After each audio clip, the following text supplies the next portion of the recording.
They say the deepest wounds are inflicted by those we trust the most. I thought I knew Elena, my wife of 15 years, and mother of our 2 children. She wasn't perfect. Who is? But she had this gift for creating a sense of belonging wherever she went. Her smile could disarm the most guarded heart, and her spontaneity, though sometimes exhausting, was the spark that kept our family vibrant and alive. But there's a razor-thin line between spontaneity and recklessness, between passion and obsession. And I was about to discover just how far Elena would go to chase what she believed was her happiness, even if it meant shattering everything we'd built together. Before we jump back in, tell us where you're tuning in from, and if this story touches you, make sure you're subscribed, because tomorrow I've saved something extra special for you. It was a Tuesday morning in April when I first noticed the change in Elena. Nothing dramatic, just a new distance in her eyes when I leaned in to kiss her goodbye before heading to work. At the time, I chalked it up to the usual stresses: Logan's struggle with math, Emma's upcoming dance recital, the endless renovation of our kitchen that had stretched from a 2-week project into a 2-month ordeal. "Everything okay?" I asked, my hand lingering on her shoulder. "Just tired," she replied, offering a smile that didn't quite reach her eyes. "I'll be fine. I should have pressed further. I should have sat down, cancelled my morning meetings, and really talked to her. But I didn't. Instead, I squeezed her shoulder, told her I loved her, and walked out the door. That's the thing about hindsight. It's merciless in its clarity, showing you all the warning signs you missed, all the moments you could have changed, the course of what was to come. Our story hadn't always been complicated. We met in graduate school, me studying architecture, Elena pursuing art history. She was the vibrant Italian girl with wild curls and expressive hands who spoke about Renaissance, paintings with such passion that you couldn't help but be swept up in her enthusiasm. I was the methodical planner, the one who mapped out problem sets and design projects weeks in advance, who found comfort in structure and precision. We were opposites in many ways, but that was the appeal. Elena pulled me out of my comfort zone, taught me to embrace the unexpected. I gave her stability, a foundation for her creative spirit to flourish. Together we balanced each other. At least, that's what I believed. We built our life piece by piece, first an apartment in the city, then a modest house in the suburbs as our family grew. Logan came first, a serious boy with his mother's dark eyes and my analytical mind. 3 years later, Emma arrived, a whirlwind of energy who inherited Elena's artistic talent and emotional intensity. Our home was chaotic but warm, walls adorned with Elena's paintings and the children's artwork, weekends filled with museum visits and impromptu picnics. I designed our living space to maximize natural light for Elena's artwork, carving out a studio for her in what should have been our master bedroom. We took the smaller room without complaint, because her happiness, her creative fulfillment, always seemed essential to the harmony of our home. Elena was the heart of our family, the one who remembered birthdays and organized neighborhood gatherings, who turned ordinary dinners into celebrations with candles and fresh flowers. She was the one who stayed up all night making Halloween costumes from scratch, who knew exactly what to say when Logan faced rejection from his first-choice science camp, or when Emma's best friend moved away. My contribution was steadiness, managing our finances, planning for college funds, ensuring our insurance was adequate and our retirement accounts were growing. I took pride in being the foundation that allowed my family to thrive, even if my role wasn't as visibly vibrant as Elena's. Looking back, I wonder when the foundation began to crack. Maybe it was when Elena's art gallery exhibition didn't sell as well as she'd hoped, or when my promotion meant longer hours at the architectural firm, leaving her alone with the children more often. Perhaps it was when we stopped talking about anything beyond logistics, Who would pick up Emma from dance class, whether Logan had finished his science project, what we needed from the grocery store. The intimacy faded so gradually I barely noticed its absence, like a room growing darker as the sun sets. We still shared a bed, still exchanged kisses and I love yous, but the connection that had once felt effortless now required work neither of us seemed willing to do. Then David entered the picture. He was the new art teacher at the community center, where Elena taught weekend workshops for children. Tall, with prematurely silver hair and an easy laugh, he was everything I wasn't. Spontaneous, emotionally expressive, untethered by responsibilities. He spoke about art the way Elena used to, with that same fire in his eyes that had first drawn me to her years ago. At first, I didn't think twice about Elena mentioning his name. She'd always had colleagues and friends from the art world, people whose passion for creativity matched her own. When she started staying late at the community center, I assumed she was working on a new project. When she began dressing with more care, wearing the earrings I'd given her years ago that had languished in her jewelry box, I was selfishly pleased that she seemed happier, more like her old self. "You should meet David sometime," she said casually one evening as we cleaned up after dinner. "He's doing amazing work with perspective techniques, very architectural. You'd appreciate it." "Sounds interesting," I replied, not looking up from the dishes I was rinsing. "Maybe once this Palmer project is finished." She didn't bring it up again, and I didn't ask. Another missed opportunity. Another moment when I could have changed what was coming, but didn't recognize its importance until it was too late. The children noticed the shift in Elena before I did. Logan, 12 and observant, asked me one evening if Mom was okay. "She seems different," he said, his brow furrowed in that serious way that made him look much older than his years. "Like she's thinking about something else even when she's talking to us." "She's just busy with her new art series," I assured him, believing my own explanation. "You know how she gets when she's inspired." Emma, at 9, was less analytical but more intuitive. She started clinging to Elena more, as if sensing she might slip away. She'd crawl into her lap while Elena checked her phone, wrap small arms around her neck and whisper, "I love you to the moon, Mommy." Elena would hug her back fiercely, sometimes with tears in her eyes that I misinterpreted as the normal emotion of a mother treasuring these fleeting childhood moments. The weeks passed, and I immersed myself in a challenging new project at work, a sustainable community center that could revitalize a struggling neighborhood. I stayed late at the office, bringing home takeout and falling into bed exhausted. Elena and I moved around each other like planets in separate orbits, sharing space, but rarely colliding. Then came the parent-teacher conference at Logan's school. Elena had always attended these with me, armed with questions about enrichment opportunities and social dynamics. This time, she claimed a migraine, asking me to go alone and take detailed notes. Ms. Patterson, Logan's English teacher, seemed surprised when I arrived solo. "No Elena today?" she asked, shuffling her papers. "She's not feeling well," I explained. Ms. Patterson nodded, then hesitated. "I was hoping to talk to both of you. Logan seems preoccupied lately. His last essay was about living in two places at once. It was beautifully written, but concerning. A cold weight settled in my stomach."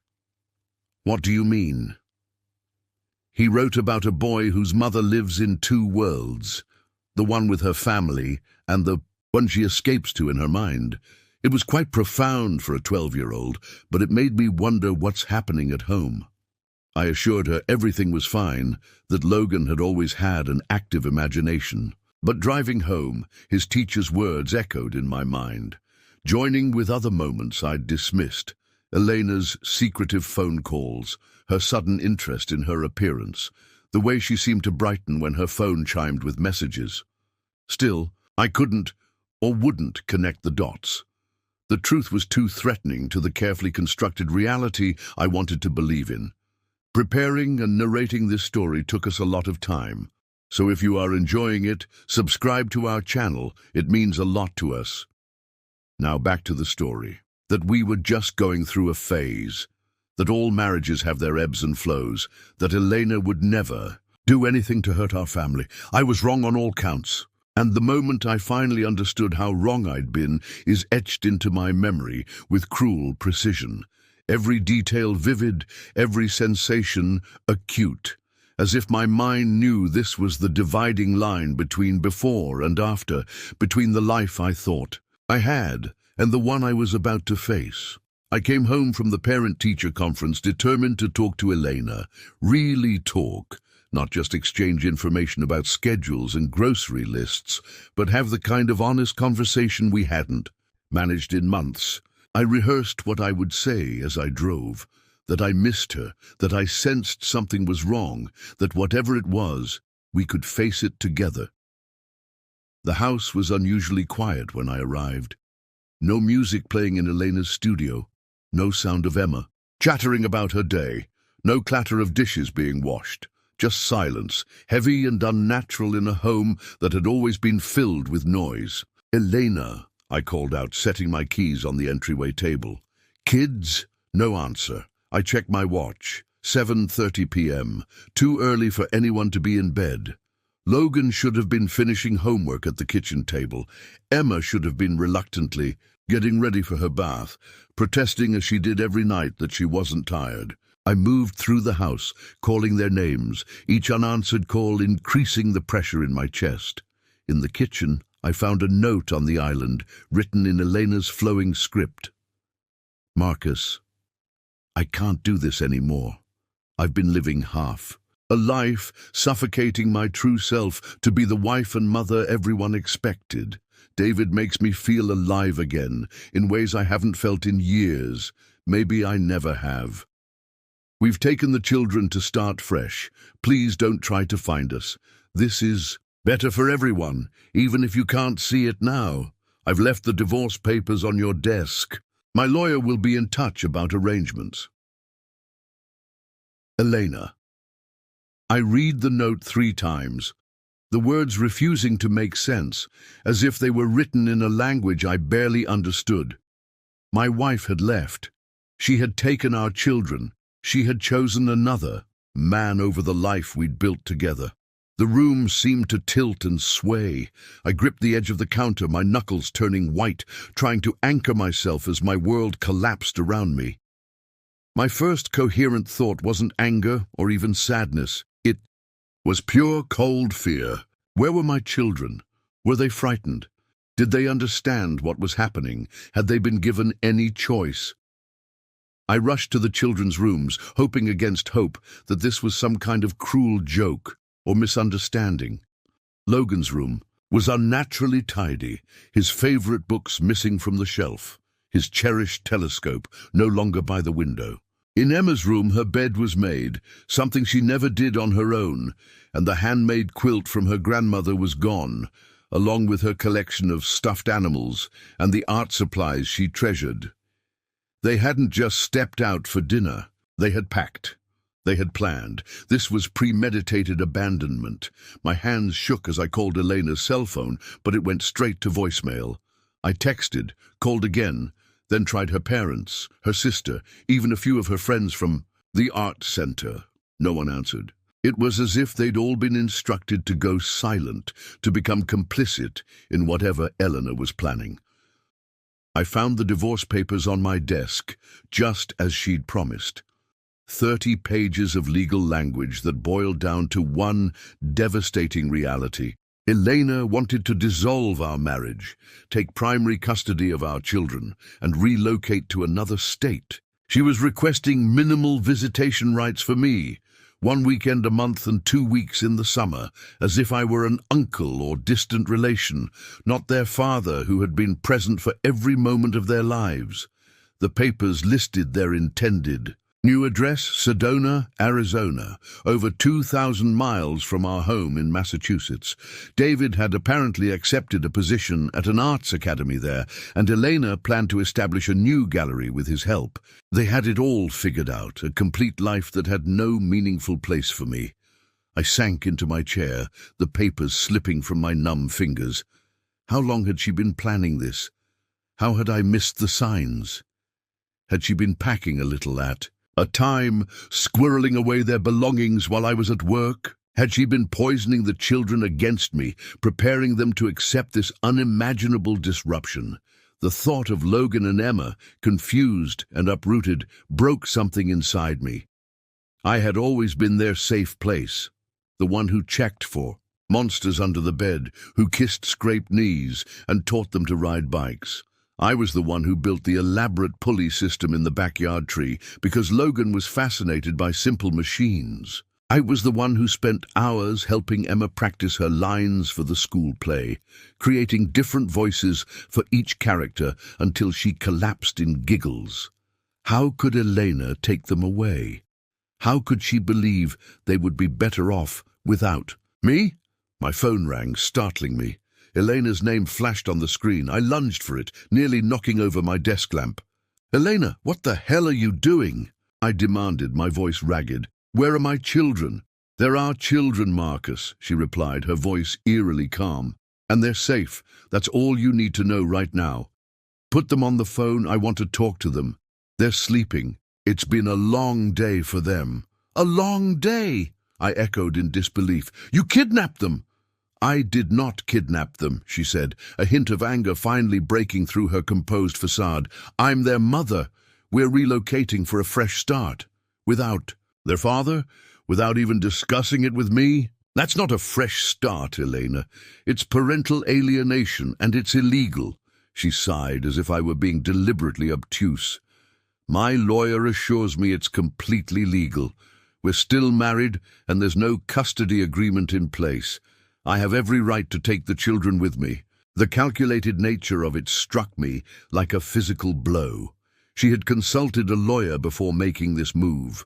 She had planned it all, making sure she was technically within her rights, even as she violated every moral and ethical obligation. "Of parenthood. I want to talk to my children," I repeated, trying to keep my voice steady. "Tomorrow morning, first thing. And I'm not signing those divorce papers, not with these custody terms. Not now, not ever." "That's your choice," she replied, coolly. "But fighting this will only make it harder on Logan and Emma. They don't need to be dragged through a legal battle." "You should have thought of that before you dragged them halfway across the country.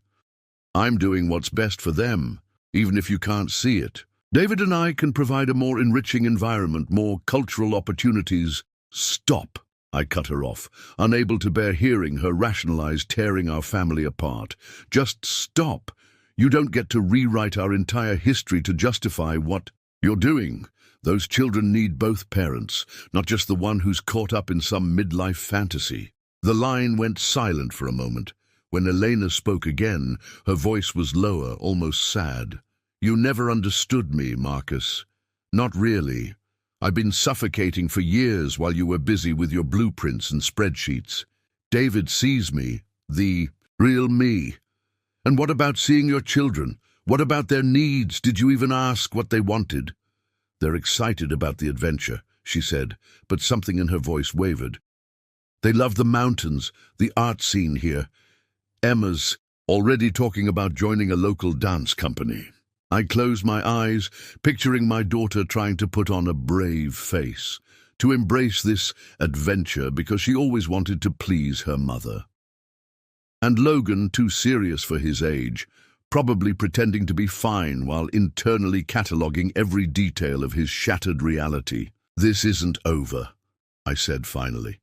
"I'm their father. I'm not going to just disappear from their lives because it's inconvenient for your new relationship." "No one's asking you to disappear," Elena said, sounding suddenly tired. "But we need to move forward, all of us. Moving forward doesn't mean abandoning the people who love you. It doesn't mean tearing children away from their father." She didn't respond directly to that. "I'll have them call you tomorrow morning. Good night, Marcus." The line went dead before I could reply.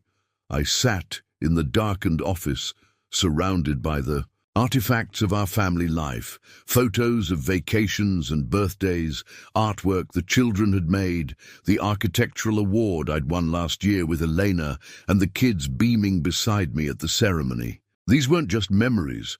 They were proof of a shared life that Elena was now trying to erase, to rewrite into some narrative where she was the victim and I was nothing more than a peripheral character. In that moment, sitting alone in our suddenly too large house, I made a promise to myself and to my absent children. I would not be erased. I would not be reduced to a weekend father who sent birthday gifts by mail and heard about school achievements second-hand. I would fight with everything I had to remain present in their lives, even if it meant going to war with the woman I had once promised to love until death parted us. I didn't sleep that night. How could I? The house echoed with absences. No sound of Logan turning pages late into the night. No soft snores from Emma's room where she'd kicked off her blankets again. I moved through the rooms like a ghost, touching their belongings, trying to make sense of a world suddenly emptied of its most precious elements. By morning, grief had hardened into resolve. I called into work, explaining in clipped sentences that I had a family emergency. My boss, Frank, heard something in my voice that conveyed the gravity of the situation. "Take whatever time you need, Marcus," he said. "The Bennett project can wait." Next, I called Jack Harmon, a friend from college who had become one of Boston's most respected family law attorneys. I'd attended his wedding last year, designed the addition to his house as a gift.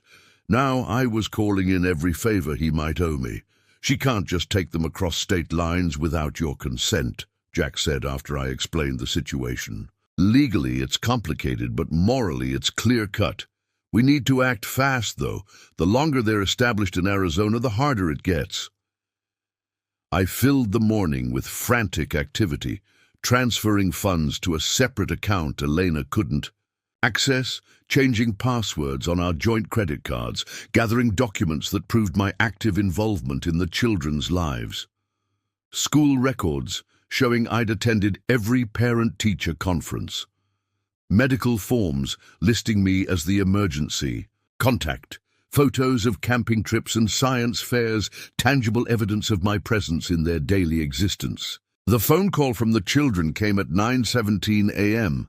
Logan's voice came through first, formal and stilted in a way that broke my heart. "Hi, Dad," he said, and I could hear him struggling to maintain composure. "Logan," I breathed, relief washing over me at the sound of his voice. "Buddy, are you okay? Is Emma there too?" "We're both okay," he replied carefully, too carefully. I could picture him glancing at Elena, measuring his words. "Mom says we're going to live in Sedona now. There's a really good school here." "Logan, listen to me," I said, fighting to keep my voice steady. "This isn't permanent. I'm doing everything I can to—" "Dad," he interrupted, his voice dropping to a near whisper. "Mom can hear everything I'm saying." That small act of allegiance, his warning to me, gave me hope. My son was 12, not 2. He understood what was happening, even if he couldn't resist it. "I understand," I said.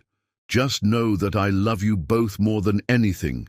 "This isn't what I wanted." "I know," he said simply. Then, with forced brightness, "Want to talk to Emma?" There was shuffling on the line, and then my daughter's voice, high and strained. "Daddy, when are you coming to get us?" Elena must have been standing right there, but Emma, my fearless, honest Emma, asked the question anyway. I closed my eyes, picturing her small face, determined and confused. "I'm working on it, sweetheart," I promised. "I miss you so much." "I miss you too," she said. "Mom says we have to give this a chance, but I don't." There was a muffled sound, and Elena's voice cut in. "That's enough for now. They need to get ready for breakfast." "Elena, don't you dare hang up," I started, but it was too late. The line went dead. I stood there, phone clutched in my hand, shaking with a mixture of rage and helplessness. The brief conversation had confirmed my worst fears. Logan was retreating into himself, trying to process what was happening, while Emma was openly resistant. And Elena was controlling their communication, limiting what they could say to me. I called Jack immediately. "I need emergency custody paperwork filed today," I told him. "She's already restricting my access to them." "I'll draw up the papers," he promised, "and we'll request an emergency hearing. But Marcus, you need to prepare yourself. The family court system moves slowly, even in cases like this. We're looking at weeks, not days." Weeks. My children would be in Arizona with Elena and her boyfriend for weeks, while the legal system churned through its procedures. The thought was unbearable. "What if I just go there?" I asked, already mentally packing a bag. "What if I fly to Sedona today and demand to see them?" "That's the worst thing you could do," Jack said firmly. "It would give Elena ammunition to paint you as unstable or aggressive. We need to work within the system, as frustrating as that is." I knew he was right, but accepting it was another matter entirely. The day stretched before me, empty of purpose beyond waiting for legal wheels to turn. Wheels that seemed designed to protect the status quo, even when the status quo was a mother absconding with children to another state. By afternoon, the shock had worn off enough for me to notice other details. Elena had taken her artwork and supplies, but left behind most of our shared possessions. She'd emptied her closet but left the jewelry I'd given her over the years, a silent statement that she was rejecting not just me, but every symbol of our life together. In Logan's room, I found gaps on his bookshelf where his favorite science books had been, but he'd left behind the collection of rocks we'd gathered on our hikes through New England. In Emma's room, the absence of her beloved stuffed rabbit, a constant companion since infancy, told me she'd been allowed to take comfort items at least. But everywhere I looked, I saw the violation of trust, the calculated nature of Elena's departure. She hadn't fled in desperation or fear. She had methodically extracted herself and our children from our shared life, planned her exit down to the legal details, all while I was wholly unaware. When the doorbell rang, I nearly ignored it, unwilling to face neighbors or friends who might have heard the news. But it rang again, insistent, and I dragged myself to answer it. Teresa, Elena's younger sister, stood on the porch, her face pale and drawn. Unlike Elena's dramatic coloring and flamboyant style, Teresa had always been the quieter sister. Practical, measured, kind. "Can I come in?" she asked softly. I stepped aside wordlessly, too exhausted for pleasantries. We'd always gotten along well, Teresa and I. She had been in our wedding party, had stayed with us for 3 months after her divorce 2 years ago. She loved the children as if they were her own. "Did you know?" I asked as she settled on the couch. "Did you know what she was planning?" Teresa shook her head, her eyes filling with tears. "Not until yesterday, when she called me from the road. I came as soon as I could." "She won't let me talk to the kids freely," I said, my voice cracking. "She's already controlling everything." Teresa's expression shifted from sympathy to something harder. "That's why I'm here, Marcus. What Elena's doing, it's wrong. I told her so, and she hung up on me." "You took my side?" I asked, genuinely surprised. Family loyalty ran deep among the Rossi sisters. "I'm not taking sides," Teresa clarified. "I'm thinking of Logan and Emma. They need both their parents, not just whichever one is having a midlife crisis at the moment." The blunt assessment startled a laugh from me, a harsh, painful sound. "Is that what this is, a midlife crisis?" Teresa sighed, tucking a strand of dark hair behind her ear. "Elena has always been restless. You know that. She's always looking for the thing that will finally make her feel complete. When we were kids, she was constantly reinventing herself.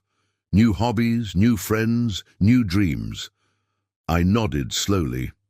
It was true. Elena's passionate nature was what had drawn me to her initially, but it had also led to abandoned projects, unrealized ambitions, periods of dissatisfaction that had grown more frequent as the years passed. But this isn't abandoning pottery, class, or changing her hair color, I said. This is our children, our family. I know, Teresa said quietly, and that's why I'm here. I want to help. How? I asked, not bothering to hide my skepticism. She's in Arizona, Teresa, with a man who apparently matters more to her than 15 years of marriage. I have information, she said, leaning forward, about David, about their plans. Elena didn't tell me everything, but what she did say, it might help you. For the first time since finding that note, I felt a flicker of hope. Information was a power, and in the battle that was surely coming, I would need every advantage. Tell me everything, I said. Teresa sat across from me, hands clasped tightly in her lap. The family resemblance to Elena was there, the same olive skin and dark eyes, but where Elena's expressions were always in motion, Teresa's face reflected a steadier, more measured personality. David Mercer isn't who Elena thinks he is, she began, her voice low as if she feared being overheard even here, in the home her sister had abandoned. He's not just an art teacher with dreams of running a gallery. He's been through this before. What? Do you mean, been through this before? I asked, leaning forward. Teresa pulled out her phone, opened a browser, and handed it to me. On the screen was a local news article from Portland, Oregon, dated 3 years earlier. The headline read, "Local art instructor leaves trail of debt-broken promises." I skimmed the article, my stomach clenching. David Mercer, then 38, had been involved with the owner of a small gallery in Portland. He had convinced her to invest her savings in a new venture, a combined gallery and studio space that would revolutionize the local art scene. Within 6 months, the venture had collapsed amid accusations of mismanagement and financial impropriety. The gallery owner was left with debts exceeding $100,000. David had moved on, leaving no forwarding address. "There's more," Teresa said, taking back the phone and navigating to another article, this one from Santa Fe. Another gallery, another relationship, another financial disaster. He moves from city to city, always targeting women in the arts community, usually divorced or unhappy in their marriages, always with money or access to it. "And you think he's doing the same to Elena?" I asked, though the pattern was clear. "I know he is," Teresa said grimly. "Elena called me 2 weeks ago, excited about their investment opportunity in Sedona. She said David had found the perfect space for a gallery, a historic building right in the arts district. All they needed was capital for the renovation and initial inventory." A cold weight settled in my chest. "How much?" "She didn't say exactly, but she mentioned that between her portion of your savings and a small business loan, they'd have enough to get started. Our savings, the accounts I'd been carefully building for years, for retirement, for the kids' college funds, for emergencies. Elena had access to all of them." "Did she drain the accounts before she left?" Teresa asked, reading my expression. "I don't know yet," I admitted. "I haven't had time to check everything." I pulled out my laptop, hands shaking slightly as I navigated to our online banking portal. The password had been changed. Of course. I called the bank directly, explained the situation in the briefest terms possible, and used my security questions to regain access. What I saw made me physically ill. Our joint savings account, which had held just over $175,000 the last time I checked, now showed a balance of $12,168.32.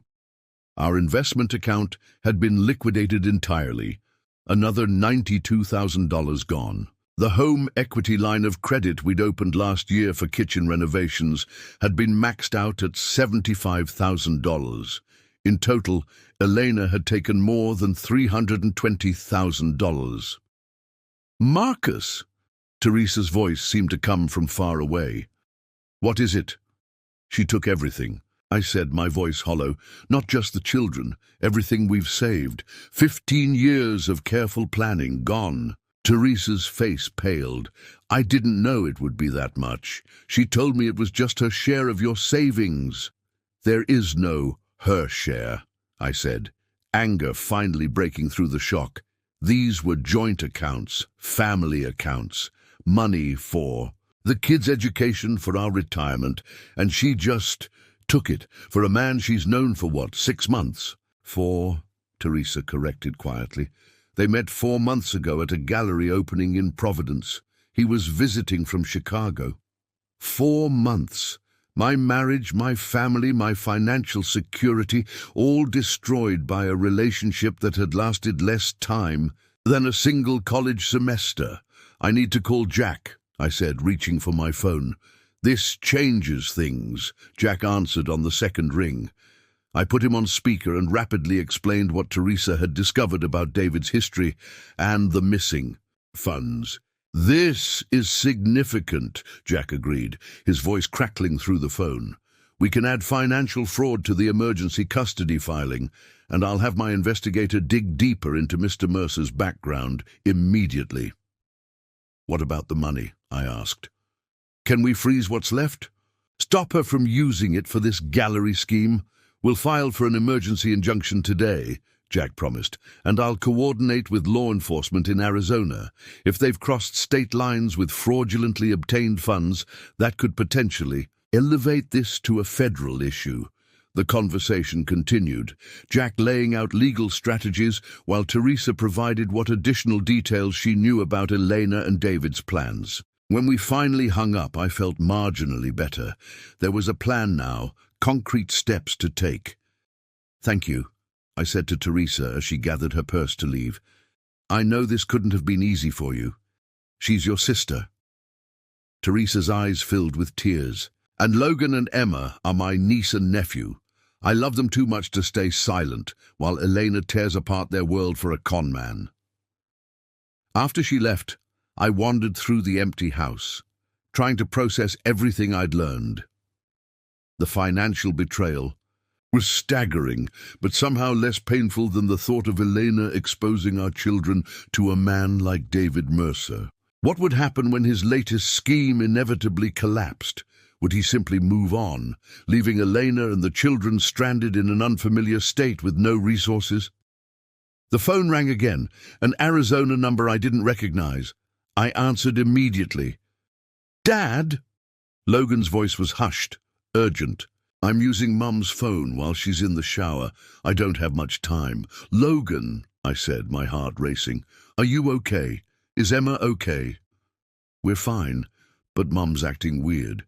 She and David are arguing about money. I heard him say something about needing more for permits or something. And Emma won't stop crying at night. She wants to come home. The protective instinct that had been my constant companion since the moment I first held my son in the hospital surged through me. Listen to me, Logan. I'm doing everything I can to bring you both home. Just take care of your sister and yourself. Don't confront your mother or David, okay? I know, he said, and I could hear the forced maturity in his voice, the weight of responsibility no 12-year-old should have to bear. I'm keeping a record of everything, like you taught me for my science projects. Times, dates, what they say when they think we can't hear. My brilliant, observant son. Even in crisis, his methodical mind was working, gathering data, looking for patterns. That's good, buddy. That's really smart, but be careful, okay? Don't let them catch you. I won't, he promised. Oh, I think Mum's coming. I have to go. Logan. Wait, I started, but the line had already gone dead. I stood there for a long moment, phone in hand, torn between pride in my son's resourcefulness and terror at the risks he was taking. If Elena or David discovered he was documenting their conversations, gathering evidence, I couldn't finish the thought. Instead, I called Jack back. We need to move faster, I said without preamble. Logan just called. The situation there is deteriorating. David and Elena are fighting about money, and Emma is crying herself to sleep every night. "I'm doing everything I can, Marcus," Jack said, frustration evident in his voice. "The system isn't built for speed, but this call from Logan, it helps, especially if he's documenting what's happening. Children's testimony carries weight, particularly with older kids like Logan." "He's 12, I reminded Jack, as if he might have forgotten. "He shouldn't have to be gathering evidence or protecting his sister. He should be playing soccer and reading science fiction novels and arguing with me about his bedtime." Jack was quiet for a moment. "I know," he said finally, "and that's exactly what we'll tell the judge. This isn't just about where they live or who has custody. It's about letting them be children again." After we hung up, I sat at the kitchen table, surrounded by the remnants of our family life.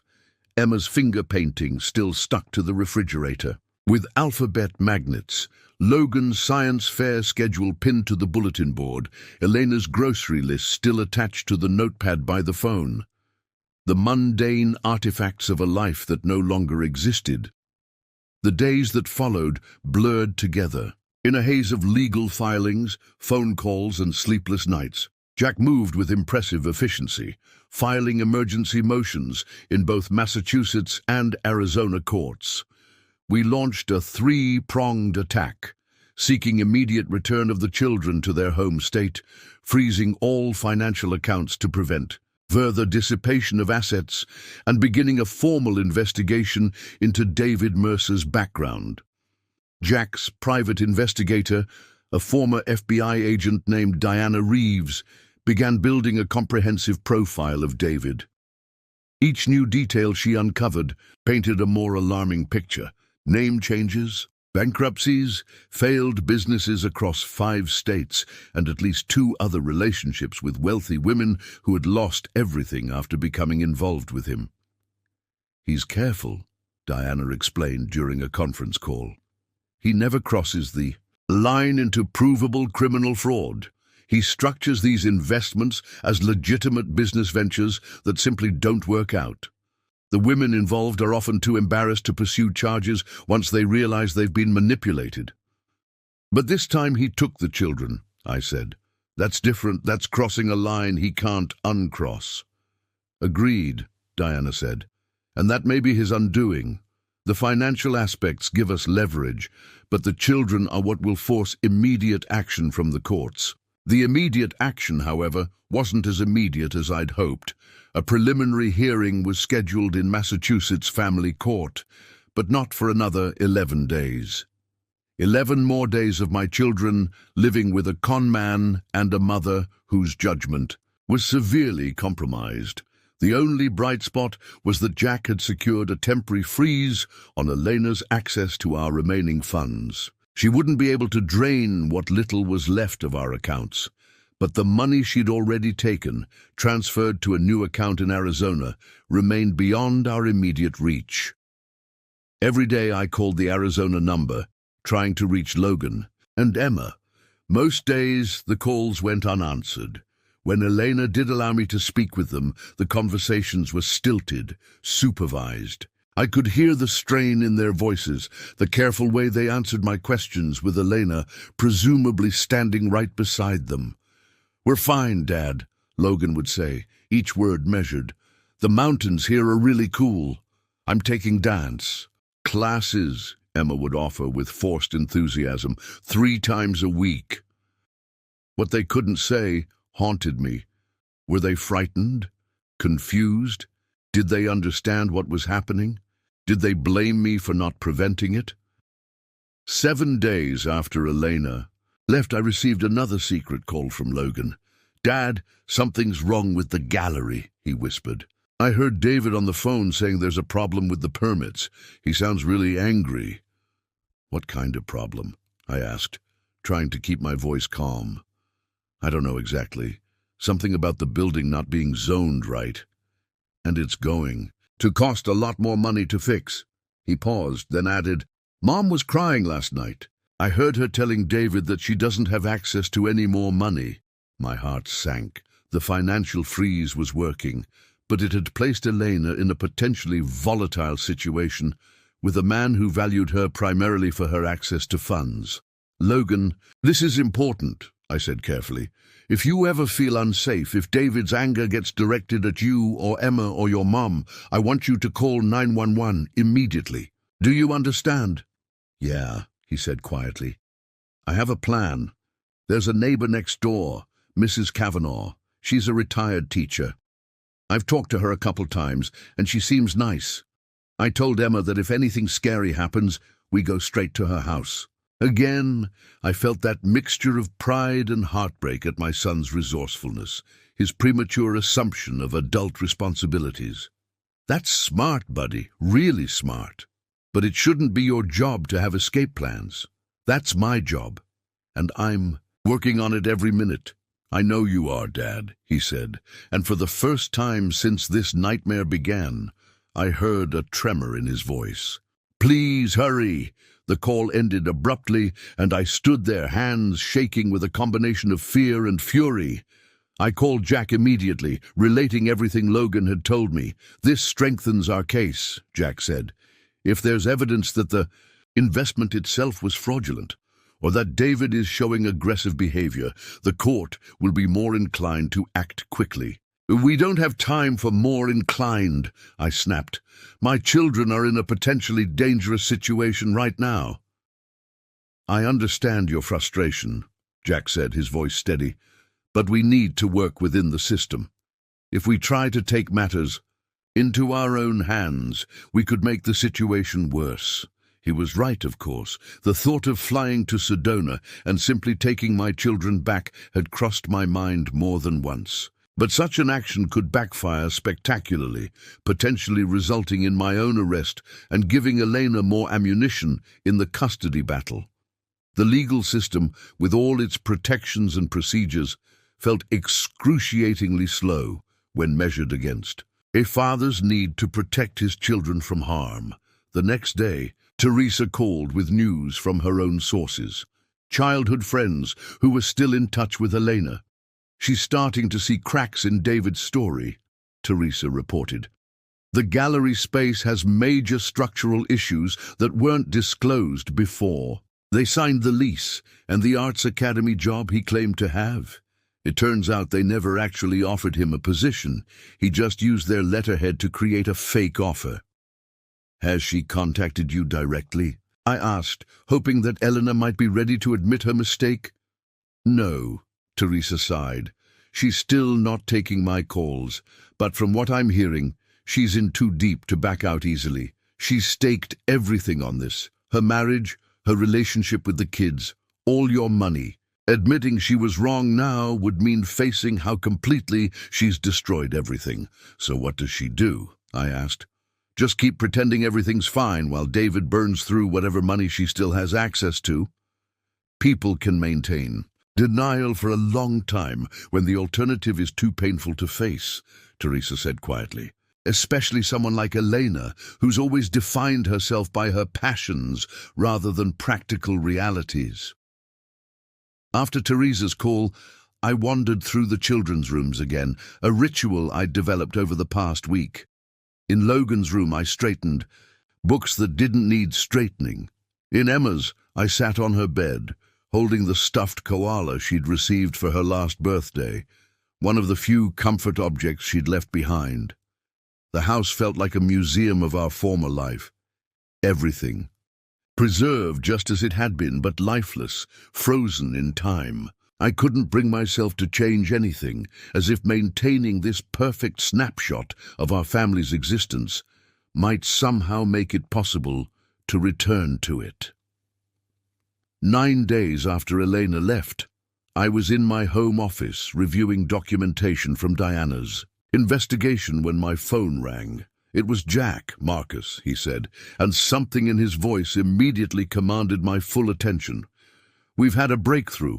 The judge has agreed to hear our emergency motion tomorrow instead of waiting for the scheduled hearing. What happened? I asked, hardly daring to hope.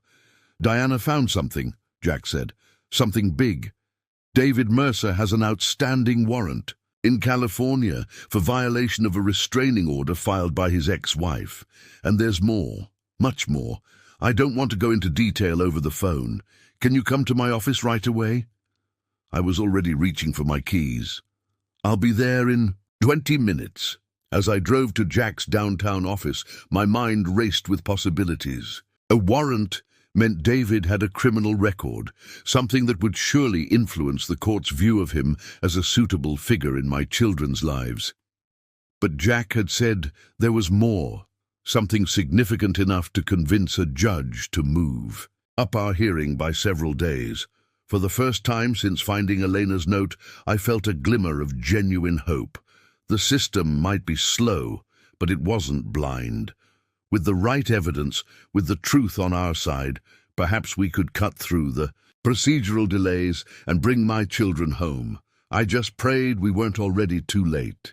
Jack's office occupied the 15th floor of a gleaming downtown high-rise, with views of Boston Harbor that I barely noticed as I was ushered into the conference room. Jack was already there, along with Diana Reeves and a man I didn't recognize, tall, with salt and pepper hair, and the erect posture of someone with military background. "Marcus, this is Special Agent Thomas Keller, FBI," Jack said, confirming my suspicion.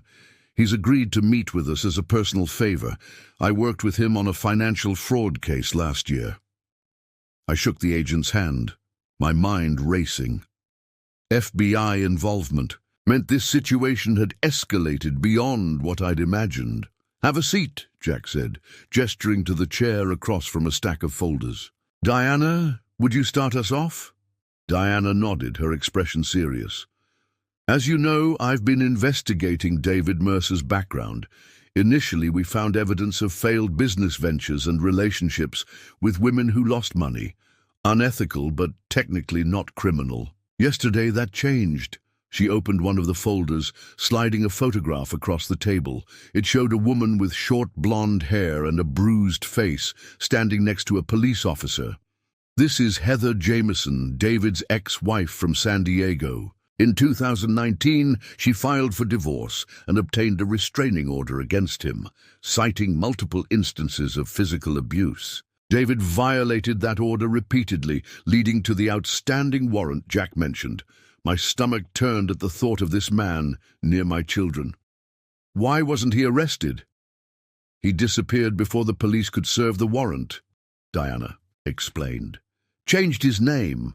Not legally, just started using a different one and moved to Oregon. That's where he met his next victim, the gallery owner from Portland." Agent Keller cleared his throat. "This pattern of behavior, financial, exploitation followed by identity changes and interstate movement, is what brought this to the Bureau's attention. We believe Mr. Mercer may have committed wire fraud, which is a federal offense." "How does this help us get my children back?" I asked, cutting to the question that mattered most to me. Jack leaned forward. "3 ways.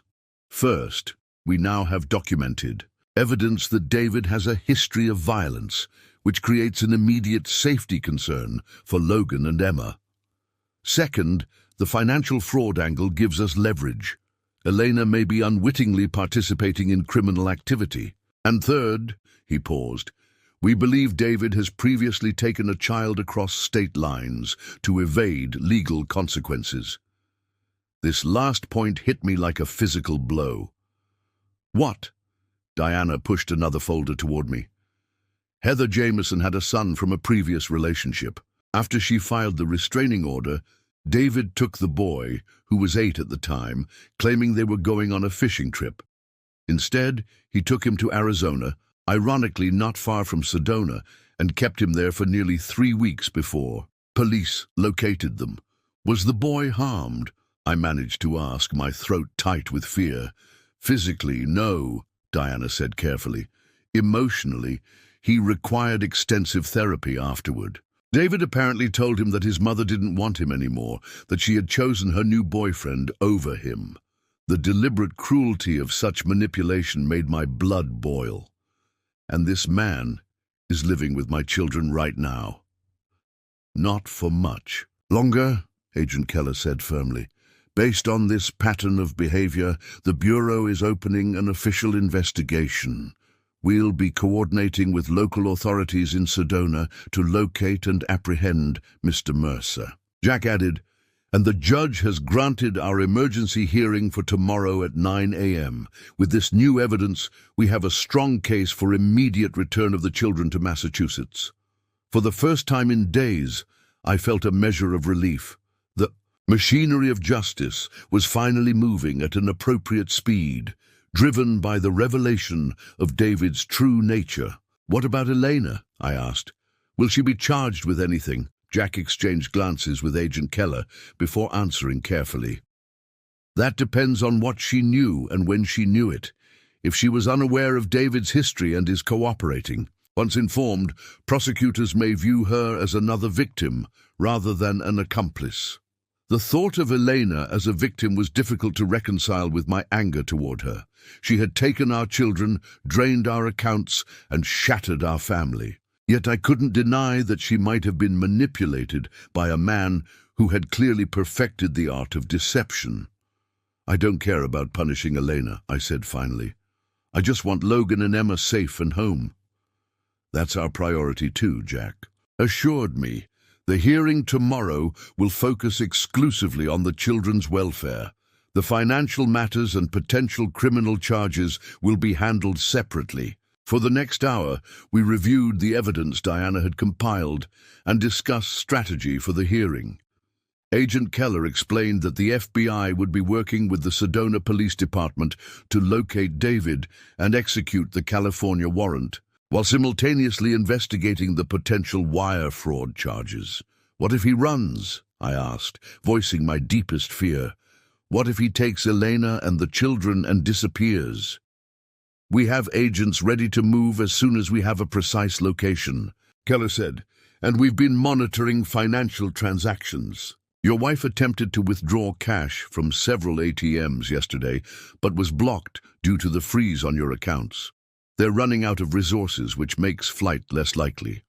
As the meeting concluded, Jack walked me to the elevator. I know this has been hell, Marcus, but we're close now. By this time tomorrow, the court will have ordered your children's return. And if Elena refuses to comply? I asked. Then she'll be in contempt of court, and law enforcement will physically remove the children and return them to you, Jack said. But let's hope it doesn't come to that. Despite everything, a peaceful resolution would be best for Logan and Emma. I nodded, knowing he was right. Whatever anger I felt toward Elena, whatever punishment she might deserve, our children's well-being had to come first. They had already experienced enough trauma. As I drove home, my phone rang. Unknown number. I answered immediately, hoping it was Logan. Instead, I heard Elena's voice, thin and frightened in a way I'd never heard before. Marcus, she said, and I could tell she'd been crying. I think I've made a terrible mistake. My grip tightened on the steering wheel. Where are the children, Elena? They're here, they're safe, she assured me quickly. They're watching TV in the other room. Marcus, I need to tell you something about David. He's not who I thought he was. I know exactly who he is, I said, struggling to keep my voice level. I know about Heather Jameson. I know about the restraining order and the warrant. I know about the boy he took to Arizona. There was a sharp intake of breath on the other end. It doesn't matter how I know, I cut her off. What matters is that you and the children are in danger. The FBI is involved now, Elena. They're coming for David. Oh, God, she whispered. Marcus, I'm so sorry. I never thought. I didn't. No, listen to me very carefully, I said, pulling the car over so I could focus entirely on this conversation. You need to take Logan and Emma and go somewhere safe, somewhere David can't find you. Go to a hotel, pay cash if you still have any. Don't tell him where you're going. I can't just leave, she protested weakly. All our things, the lease, none of that matters, I said firmly. The only thing that matters is keeping our children safe until the authorities can handle David. There's a court hearing tomorrow morning that will order the children's return to Massachusetts. If you cooperate now, it will help your case later. There. was a long pause, then a sound that might have been a stifled sob. "How did everything go so wrong?" she asked, more to herself than to me. "I thought I was finally living authentically, following my heart. Instead, I've destroyed everything." For a moment I felt a flicker of the compassion I once held for her. Elena had always been searching for something, some elusive sense of fulfillment that seemed to hover just beyond her reach. It had made her vulnerable to someone like David, who had clearly sensed that yearning and exploited it masterfully. "Right now, it doesn't matter how we got here," I said. "All that matters is what you do next. Are you going to protect our children, or are you going to let your pride keep them in danger?" "I'll protect them," she said, her voice finally finding some strength. "Of course I will. I'll find somewhere safe to stay tonight." "Call me when you're settled," I instructed. "And Elena, don't tell David you've spoken to me. Don't give him any reason to suspect you're planning to leave." After hanging up, I immediately called Jack and Agent Keller, relaying the conversation. They confirmed that Elena's cooperation would significantly simplify matters and potentially reduce any legal consequences she might face. For the first time since this nightmare began, I allowed myself to believe that it might soon be over, that my children might soon be home, safe in their own beds, in their own. The road to healing would be long, the damage to trust profound, but at least they would be out of danger. I just had to get through one more night of waiting. Sleep was impossible. I paced the house until nearly midnight, checking my phone every few minutes, waiting for Elena to call with confirmation that she and the children were safely away from David. When no call came, I tried reaching her repeatedly, each unanswered ring increasing my anxiety. Had David discovered her plan? Had she changed her mind? Or worse, had something already happened to prevent her from getting away? At 12:17 a.m., my phone finally buzzed with a text message from an unfamiliar number. "At Sagebrush Inn, room 142. David sleeping when we left. Kids confused but okay. Will call in morning using hotel phone. Left cell behind so he can't track us. E." Relief washed over me, so powerful it made my knees weak. I forwarded the message to Jack and Agent Keller, then collapsed onto the couch, emotionally drained. The children were safe for now. We had breathing room until the hearing, but sleep continued to elude me. Every time I closed my eyes, my mind conjured images of David discovering their absence, of his rage, of him searching the town for them. I imagined Logan trying to protect his sister, being the man of the family at 12 years old. I pictured Emma's confusion and fear, her world turned upside down twice in less than 2 weeks. At 3:42 a.m., my phone rang. "Jack." "Marcus," he said, his voice tense despite the late hour. "There's been a development. David Mercer was just arrested by Sedona police." I sat up straight. "What happened?" "He reported Elena and the children missing, claimed they'd been kidnapped. When police took his statement, they ran a routine background check and the California warrant popped up. He's in custody now." "Does Elena know?" "Not yet," Jack said. "Local police are sending officers to the Sagebrush Inn to inform her and take statements from all 3 of them. I wanted you to know before they arrive. This changes things for the hearing."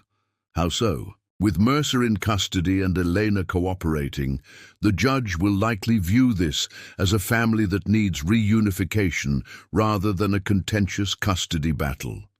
If Elena acknowledges that taking the children was wrong and agrees to their return to Massachusetts, we might be able to work out a more amicable arrangement." "Amicable?" I repeated, the word tasting bitter. "She stole our children and our money, Jack. She exposed them to a violent criminal."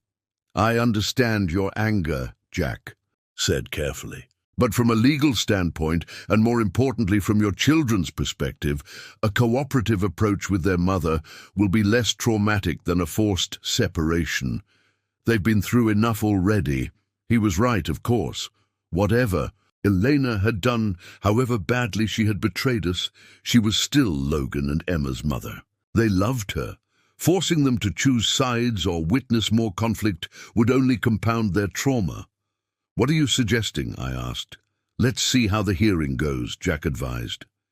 "If Elena is genuinely remorseful and prioritizing the children's well-being, we might propose a structured return to Massachusetts with temporary custody arrangements and counseling for everyone involved. The financial issues can be addressed separately." After Jack hung up, I sat in the darkened living room, watching dawn slowly brighten the windows. The thought of Elena returning to Massachusetts, of having to interact with her regularly after everything that had happened, filled me with a complicated mixture of emotions. Anger, certainly, betrayal that wouldn't easily heal, but also a strange, reluctant compassion for someone who had been manipulated by a practiced predator. At 7:30 a.m., my phone rang again. An Arizona number. "Hello?" I answered immediately. "Dad?" Emma's voice, small and uncertain, made my heart constrict. "Emma, sweetheart, are you okay?" "Dad, there are police officers here talking to Mom," she said in a rush. "They said David is a bad man and he's in jail. Are we in trouble too?" "No, honey, you're not in trouble," I assured her quickly. "The police are there to help keep you safe. Is Logan with you?" "Yeah, he's right here. We're in the bathroom. Mom's crying a lot." Her voice dropped to a whisper. "Dad, are we coming home? I want to come home." "Yes," I promised, blinking back tears. "Very soon. There's a special meeting today where a judge is going to say you can come back home to Massachusetts." "With Mom?" she asked, and the innocent question revealed the impossible complexity of the situation through a child's eyes. I hesitated, unsure how to answer. "We'll figure everything out, Emma. The most important thing is that you and Logan will be back home, where you belong." Logan's voice came on the line. "Dad, the officer said they need to talk to us now, about what happened with David." "It's okay to tell them everything, buddy," I said. "Just the truth, like you've been keeping track of. You're not in any trouble, and neither is Emma." "I know," he said with that forced maturity that broke my heart. "I'll take care of Emma." "I know you." "Will, I love you both so much." "Love you too, Dad," they said in unison, and then the line went dead. I arrived at the courthouse 30 minutes early, dressed in my best suit, clutching a folder of documents I'd probably never need to reference. Jack met me in the lobby, looking professional and reassuringly confident. "I just got off the phone with the Sedona Police Department," he said, as we walked toward the courtroom. "Elena gave a full statement. She's confirmed that she had no knowledge of David's violent history and that she left with the children voluntarily last night once she began to suspect something was wrong." "Did they tell her everything?" I asked. "About the other child he took," Jack nodded. "According to the detective I spoke with, she was physically ill when they told her. Apparently David had told her he had no children and had never been married." The image of Elena, proud, passionate Elena, brought low by the magnitude of her mistake, was difficult to reconcile with my anger toward her. She had made catastrophic choices, but she had also been systematically deceived by a man who had perfected the art of manipulation. "The FBI is sending agents to interview her later today," Jack continued. "They'll want to determine how much she knew about the financial aspects, whether she was complicit in any wire fraud." We reached the courtroom and took our seats, waiting for the judge to arrive. My stomach was in knots, despite all the positive developments, until my children were physically back in Massachusetts, back in our home. I couldn't fully believe this nightmare was ending. The bailiff called the court to order, and Judge Patricia Matheson entered, a stern-looking woman in her 60s with steel-gray hair and penetrating eyes. Jack had told me she had a reputation for no-nonsense efficiency and prioritizing children's welfare above all else. "This is an emergency hearing in the matter of Donovan versus Donovan," she announced, reviewing the papers before her. "I understand. There have been significant developments overnight. Counsel, please bring me up to speed." Jack stood.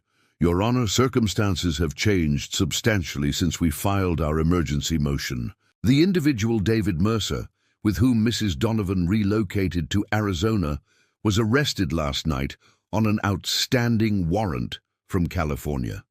Mrs. Donovan, upon learning of Mr. Mercer's history of domestic violence, took the minor children to a separate location for their safety. The judge looked up sharply.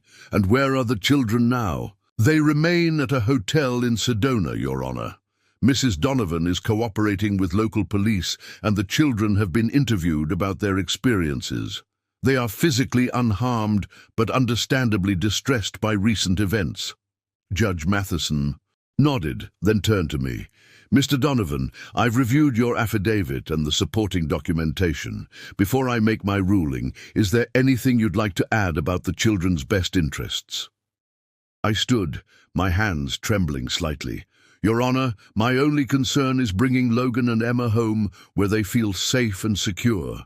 They've been through a traumatic experience, and they need stability now more than ever. Their schools, their friends, our home. Everything familiar is here in Massachusetts. The judge studied me for a moment, then nodded. Based on the evidence presented and the extraordinary circumstances of this case, I am ordering the immediate return of the minor children to Massachusetts and to the temporary sole custody of their father, Marcus Donovan. Relief flooded through me, so powerful I had to grip the table to remain standing. Furthermore, the judge continued, I am instructing Mrs. Elena Donovan to return to Massachusetts within 7 days to address permanent custody arrangements. Should she fail to comply, a warrant will be issued for her arrest. She banged her gavel. We're adjourned. As Jack gathered his papers, I sat motionless, trying to process what had just happened. After days of helplessness and fear, of working through legal procedures that seemed designed to delay rather than expedite justice, we had finally succeeded. My children were coming home. Congratulations, Marcus, Jack said quietly. Now comes the hard part, helping them heal. The logistics of bringing Logan and Emma home required coordination across multiple jurisdictions. Jack worked with local authorities in Sedona to arrange for a police escort to accompany the children to the airport, while I booked the earliest possible flight to Arizona. Agent Keller helped expedite matters, ensuring that airline protocols for minors traveling after a custody ruling were smoothly navigated. I left Boston that afternoon, my mind racing between relief, anticipation, and anxiety about what state I would find my children in.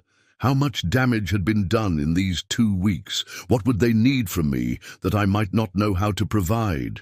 The flight to Phoenix felt interminable, 5 hours that stretched like 20.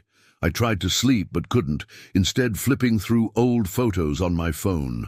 Logan proudly displaying his science fair ribbon, Emma in her ballet costume, both of them building a sandcastle on our last vacation to Cape Cod.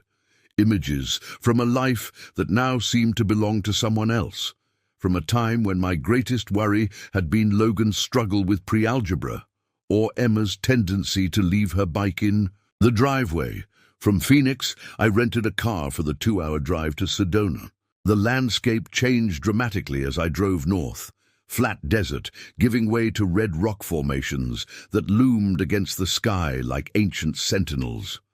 Under different circumstances, I might have found the scenery breathtaking. Now, it just felt alien and hostile, the terrain that had hidden my children from me. The Sagebrush Inn was a modest 2-story motel on the outskirts of town. I parked and checked in at the front desk, where the manager, who had clearly been briefed on the situation, directed me to room 142 with sympathetic efficiency. I stood outside the door for a long moment, gathering my composure. Then I knocked. Elena opened the door, her face pale and drawn, dark circles under her eyes.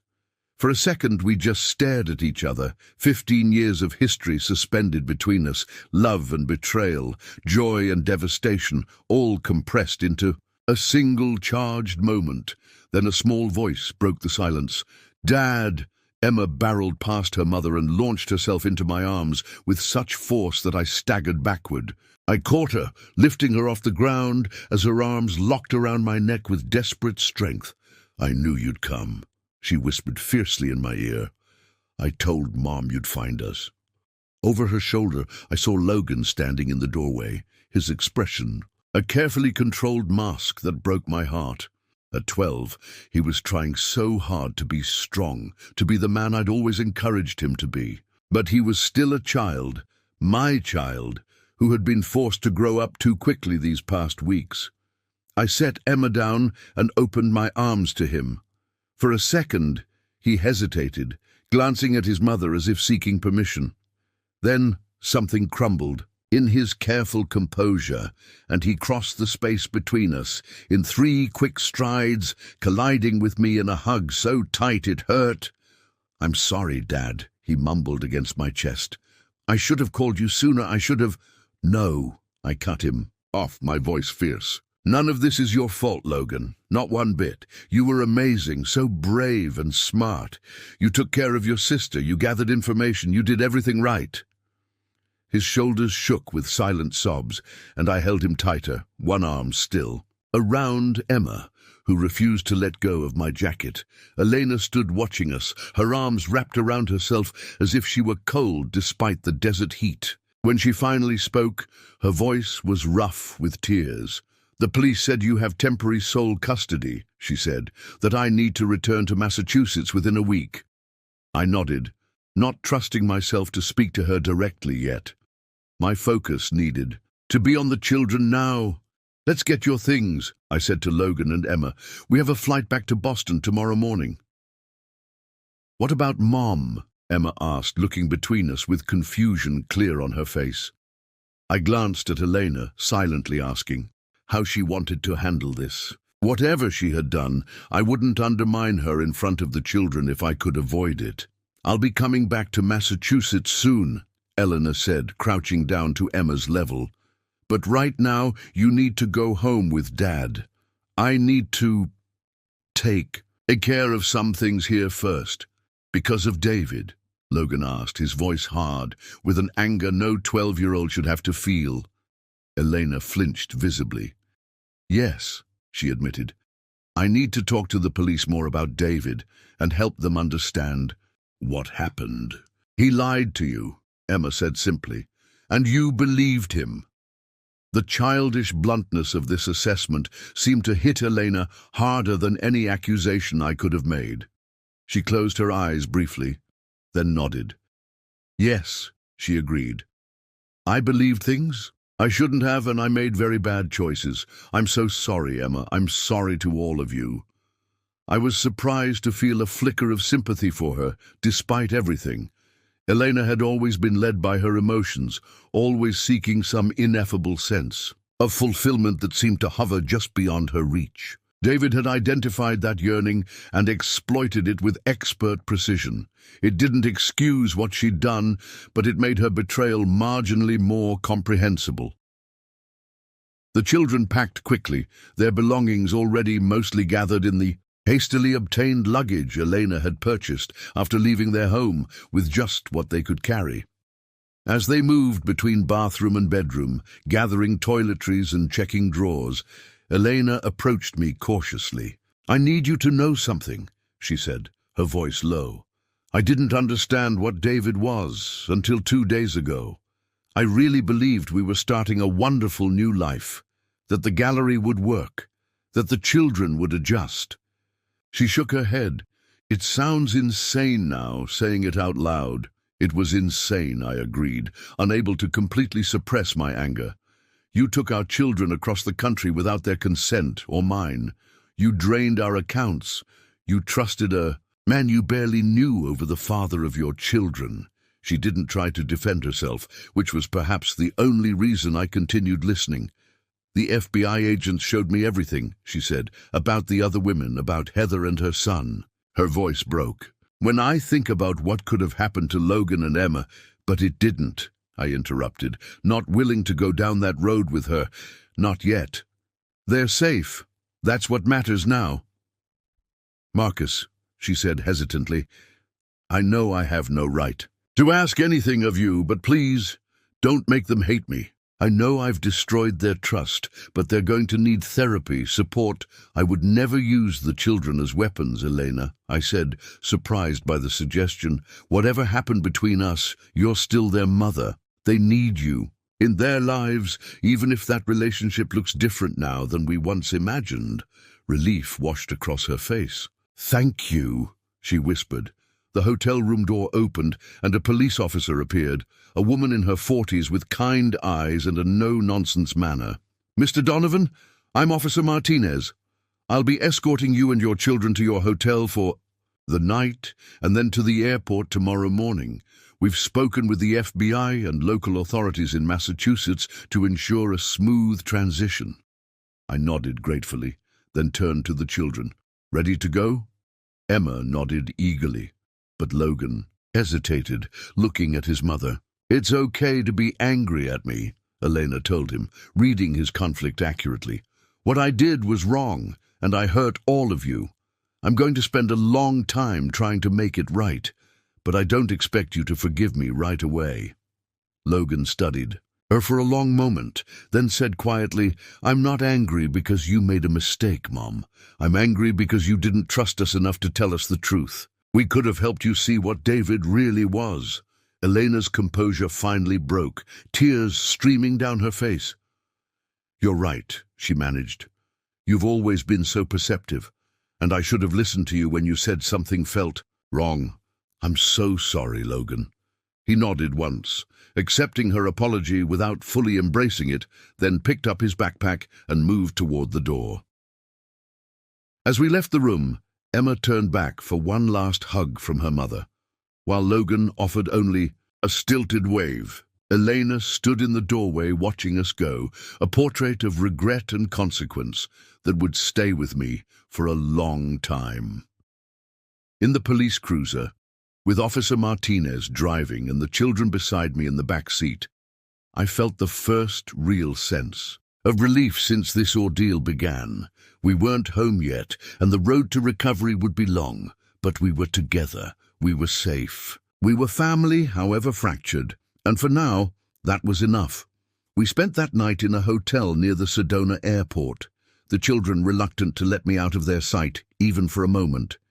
Emma insisted on sleeping in the same bed as me, while Logan set up his sleeping bag on the floor beside us, though the room had 2 queen beds. Their need for proximity was palpable, a physical manifestation of the security they'd lost and were desperate to reclaim. As Emma finally drifted to sleep, her small hand clutching my t-shirt, Logan remained awake, sitting cross-legged on his sleeping bag. Dad, he whispered, can I ask you something? Anything, buddy, I said, carefully shifting to face him without disturbing Emma. Are you and Mom going to get divorced now?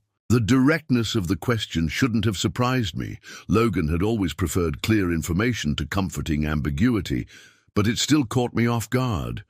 I think so, I answered honestly, seeing no point in pretending otherwise. What happened? It broke something fundamental between us, but that doesn't change how much we both love you and Emma. He nodded slowly, processing this. Will she come back to live in Massachusetts, or will we have to visit her somewhere else? The judge ordered her to return to Massachusetts, I explained. So yes, she'll be living there, though probably not. In our house, we'll figure out an arrangement so you can spend time with both of us. But you'll have primary custody, he pressed, using terminology he must have picked up from overheard adult conversations. For now, yes, I confirmed.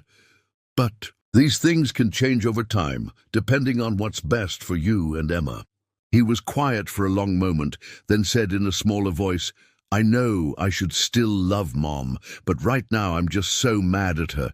Does that make me a bad person? I reached down and squeezed his shoulder. No, Logan. It makes you human. Being angry doesn't mean you don't love her. It means you're hurt, and that's completely understandable. She hurt you too, he observed. More than she hurt us, maybe. The insight was remarkable for a 12-year-old, another sign of his premature leap into adult awareness. In different ways, I acknowledged, but we'll all get through this together. He nodded, seemingly satisfied with this answer, then crawled into his sleeping bag.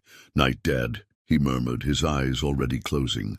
"Good night, son," I whispered, watching as his breathing gradually slowed and deepened. Sleep eluded me, though. I lay awake, Emma's warm weight against my side, listening to my children's breathing and trying to process everything that had happened. The roller coaster of emotions, from despair to hope to relief, had left me mentally exhausted but too wired to rest. My phone vibrated on the nightstand. A text from Jack. "David Mercer being extradited to California tomorrow. Elena gave full statement to FBI. Initial assessment is she was unaware of his history or financial schemes. Call when you can." At least that was something. Elena might have made catastrophic choices, but she hadn't knowingly exposed our children to a violent criminal. She had been foolish, selfish, but not malicious, an important distinction as we navigated the complex path forward. Morning came too quickly, with Emma waking first and immediately checking to make sure I was still there. The relief in her eyes when she found me beside her was both touching and heartbreaking. "We're going home today," I reminded her, smoothing her tangled hair away from her face. She nodded solemnly. "Will my stuff still be in my room? My other stuffed animals and my books?" "Everything's exactly as you left it," I assured her. I didn't move a thing. This seemed to comfort her, and she relaxed against me. "Can we get pancakes for breakfast? With blueberries like you make on Sundays?" "Absolutely," I promised, grateful for this small return to normalcy, this glimpse of my Emma beneath the trauma of recent events. Logan stirred at the sound of our voices, instantly alert in that way. He'd developed over the past weeks, a survival mechanism I hoped he could soon unlearn. "Morning, Dad. Morning, Emma," he said, sitting up and immediately reaching for his phone to check the time. "Our flight's at 10:30, right? We should get moving." Again, the role reversal struck me, my son taking on the responsibility of keeping us on schedule, managing logistics as if it were his job rather than mine. "We have plenty of time," I assured him, "and Officer Martinez will be here at 8:30 to escort us to the airport." The mention of the police escort seemed to remind both children of the precarious nature of our situation, of David Mercer and the threat he had posed. Emma's expression clouded, while Logan's jaw tightened almost imperceptibly. "He can't hurt us anymore," I said firmly, addressing their unspoken fears. "He's in custody, and he'll be facing serious charges in California. He won't be able to come anywhere near any of us." They nodded, but I could see they weren't entirely convinced. Trust, once broken, doesn't mend with mere words. They would need time and consistency to feel truly safe again. Breakfast at the hotel restaurant was a subdued affair, both children picking at their pancakes despite having requested them. The other diners, mostly tourists eager to explore Sedona's famous red rocks and spiritual vortexes, created a backdrop of normality that felt surreal against our private drama.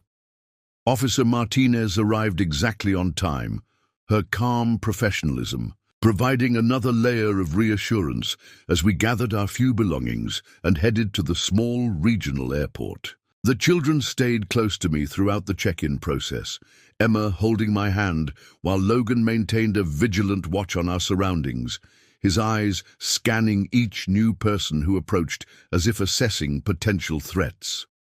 "You're safe now," Officer Martinez told them as she walked us to security. "Your dad's got you, and there are a lot of people working to make sure you stay safe." Logan nodded politely, but didn't relax his vigilance. Emma pressed closer to my side. Once through security, we found our gate largely empty, a small blessing in an otherwise stressful journey. Emma climbed onto my lap, something she had outgrown years ago, but now seemed to need desperately. Logan sat beside us, his backpack clutched to his chest like a shield. When we get home, can we order pizza? Emma asked suddenly. From Antonio's. With the good breadsticks? Of course, I said, grateful for this small request, this reaching toward familiar comforts. And can we watch a movie together, all of us? She continued, clearly constructing a vision of homecoming that represented safety and normalcy. Anything you want, I promised. Logan remained quiet, his mind clearly elsewhere. When he finally spoke, it wasn't about pizza or movies. What will happen to Mom legally, he asked. Will she go to jail because of the money she took? The question hung in the air between us, heavy with implications. Emma looked up at me, waiting for an answer, suddenly alert to this possibility she hadn't considered. I don't think so, I said carefully. She made bad choices, but from what my lawyer has told me, the FBI believes she was manipulated by David. She's cooperating with the investigation now, which helps her case. But she took your money, Logan persisted, his sense of justice demanding. Accountability. She broke the law. The law is complicated, I explained. And sometimes, especially in family situations, prosecutors consider what outcome would be best for everyone involved. Putting your mom in jail wouldn't help anyone, especially not you and Emma. So she just gets away with it? There was an edge to his voice that worried me, a hardness that didn't belong in a child so young. No, I said firmly, there will be consequences, legal, financial, and personal. But those consequences don't have to include punishment that would hurt you and your sister even more than you've already been hurt. He considered this, then nodded slowly. I guess that makes sense. Our flight was called then, saving me from further difficult questions. As we boarded the small plane that would take us to Phoenix, where we'd connect to our Boston flight, I felt a mixture of relief and apprehension. We were leaving Arizona behind, leaving David Mercer and his manipulation behind, but the effects of this ordeal would travel with us. Invisible baggage far heavier than the hastily packed suitcases we carried. The children fell asleep almost. As soon as the plane reached cruising altitude, exhausted by the emotional strain of the past days. I watched them, Emma's head on my shoulder, Logan slumped against the window, and made a silent promise to them both. I would rebuild their sense of security. I would help them process what had happened without letting it define them. I would create a home where they felt safe and loved, regardless of what form our family took moving forward. The red rocks of Sedona disappeared beneath us as the plane banked east, toward home, toward healing, toward whatever came next. Our house looked exactly the same as when we'd left it. The same faded blue shutters, the same slightly overgrown lawn, the same wind chime tinkling gently from the front porch. Yet everything had changed. As I pulled into the driveway, both children pressed their faces to the car windows, studying their home as if seeing it for the first time, or perhaps confirming that it still existed outside their memories. Everything looks the same, Emma said, sounding almost disappointed, as if she'd expected the house itself to reflect the seismic shifts in our family. That's good, right? I said, trying to sound upbeat. It means home was waiting for you, just like I promised. She nodded, but didn't seem entirely convinced. Logan said nothing, just stared at the house with an intensity that concerned me. When I unlocked the front door, they hesitated on the threshold, suddenly uncertain in a space that had once been the center of their world. I gave them time, standing back as they cautiously stepped inside, taking in the familiar surroundings, the family photos still lining the hallway, the collection of shells from beach vacations arranged on the entry table, the faint smell of the cinnamon candles Elena had always preferred. Emma moved first, heading straight for her bedroom. Logan followed more slowly, trailing his fingers along the wall, as if reassuring himself of its solidity. I carried their bags inside, giving them space to reacquaint themselves with home on their own terms. I found Emma sitting on her bed, surrounded by stuffed animals she'd carefully arranged in a circle around her. "They missed me," she said solemnly. "They told me so." I sat beside her, careful not to disturb her stuffed audience. "They certainly did. I found Rabbit crying every night." I pointed to her beloved stuffed bunny, the one she'd had since infancy. She giggled, the sound so precious I felt my throat tighten. "Rabbit doesn't cry, Daddy. He's very brave." "Just like you," I said, gently tucking a strand of hair behind. Her smile faded. "I wasn't always brave. Sometimes I was really scared, especially at night."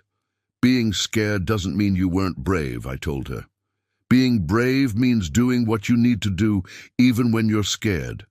"And you did." "That. You took care of your brother." "Logan took care of me," she corrected quickly. "You took care of each other," I amended. "And that's what families do." She considered this, then nodded. "We're still a family, right? Even though Mom's not here." "Absolutely," I said firmly. "We'll always be a family, no matter what. It might look different than before, but the love doesn't change." This seemed to satisfy her, and she turned her attention to unpacking her small suitcase, carefully placing each item in its proper drawer, as if restoring order to her world, one sock at a time. I found Logan in his room, standing by the window, looking out at the backyard where his telescope still sat on the patio table, covered with the tarp I'd placed over it to protect it from rain. "Your telescope's still there," I said. "I made sure to cover it every night." He nodded without turning around. "Thanks." I moved to stand beside him, following his gaze to the yard. "What are you thinking about, Logan?" He was quiet for so long. I thought he might not answer. Then, still staring out the window, he said, "I keep wondering if there were signs, things I should have noticed about David, things that would have told us what he really was." The weight of this statement, the responsibility he was trying to shoulder, knocked the breath from me. "Logan, look at me," I said, waiting until he reluctantly turned. "It is not your job to protect us from people like David. It's my job, as your father, to protect you. If anyone missed the signs, it was the adults in your life, not you." "But I'm good at noticing things," he insisted. "I notice patterns, details.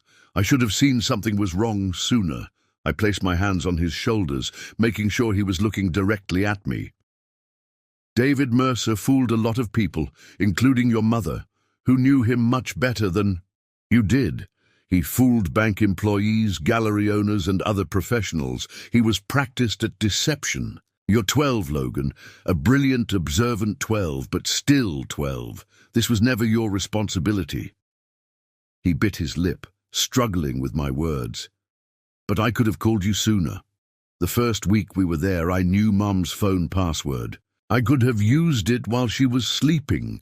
And you were in an impossible situation," I said. "You were trying to protect Emma, trying to understand what was happening, trying to adjust to a completely new environment. You did the best you could with an impossible set of circumstances. I'm proud of you, Logan. So proud." His composure finally cracked, and he pressed his face against my chest, shoulders shaking with silent sobs. I held him tightly, wishing I could absorb his pain, his misplaced guilt, his premature encounter with adult complexities. "I missed you so much," he mumbled against my shirt. "Every night I'd look at the stars and know you could see the same ones, and it helped a little." I swallowed hard, fighting back my own tears. "I did the same thing, buddy. Every single night. We stood like that for a long while, until his breathing steadied and he stepped back, embarrassed by his emotional display in the way that preteen boys often are. "I should unpack," he said, wiping his eyes with the back of his hand. "Take your time," I told him. "I'm going to order that pizza Emma wanted. Antonio's with extra breadsticks, right?" He nodded, already turning to his suitcase, needing the normalcy of routine tasks. Downstairs, as I placed the pizza order, my phone rang. "Jack, how are they doing?" he asked without preamble. As well as can be expected, I said, moving to the back porch where the children wouldn't overhear. It's going to be a long road. They're putting on brave faces, but I can see the trauma underneath. I've arranged for Dr. Levine to see them tomorrow, Jack said. She specializes in children who've experienced parental alienation and family trauma. She's the best in Boston. Thank you, I said sincerely. Any update on Elena's situation? That's actually why I'm calling. The FBI has concluded their initial investigation. They're satisfied that Elena was not knowingly complicit in David's financial schemes. She was manipulated, just like his previous victims. I exhaled slowly. This was good news, even if part of me had selfishly hoped for a harsher outcome for Elena. For the children's sake, it was better if their mother wasn't facing criminal charges. There's more, Jack continued. Elena has agreed to a forensic accounting of all finances. She's voluntarily surrendering access to any remaining funds and assets until the court determines an equitable distribution. And she's agreed to your terms for custody. Primary physical custody with you, liberal but supervised visitation for her, pending evaluations by child psychologists. This was unexpected. I had anticipated a fight over both money and custody. Why the sudden reasonableness? I spoke with her attorney this morning, Jack explained. According to him, she's devastated by the harm she's caused and wants to minimize further trauma to the children. Whether that's genuine remorse or smart legal strategy, I can't say, but it does simplify matters considerably. When is she coming back to Massachusetts? I asked. That's the other reason I'm calling. She's arriving tomorrow afternoon. Her attorney asked if you would consider allowing a brief, supervised visit with the children over the weekend. They suggested a neutral location, with a professional supervisor present. Of course, you're fully within your rights to refuse. I rubbed my temples, feeling a headache forming. The thought of facing Elena again so soon was daunting, but denying the children contact with their mother seemed potentially harmful, especially while they were still processing everything. Let me think about it, I said finally. I need to see how they're doing first. Talk to Dr. Levine about what's best for them psychologically. Of course, Jack agreed. There's no rush. Elena knows she's in no position to make demands. After we hung up, I stood on the back porch, watching the sunset paint the sky in shades of pink and gold. The same sun had set over Sedona's red rocks, just yesterday, where my children had been captives of a situation they hadn't chosen and couldn't escape. Now they were home, safe in their beds, their rooms, their routines. The doorbell rang. The pizza delivery, arriving just as Emma bounded down the stairs calling, "Pizza's here! Can we eat in the living room and watch a movie, please?" And for a moment, just a moment, it felt like an ordinary Friday night in an ordinary family. We had a long way to go, many difficult conversations ahead, many tears yet to be shed. But tonight, we had pizza and movies and the comfort of familiar surroundings. Tonight, we were home. The next morning brought a semblance of normalcy. Pancakes for breakfast, cartoons on the television, the familiar weekend rhythm we'd established years ago. But beneath this veneer of routine, the tension remained. Both children startled at unexpected sounds. Emma refused to let me out of her sight, following me from room to room like a shadow. Logan checked the locks on the doors and windows 3 times before sitting down to eat.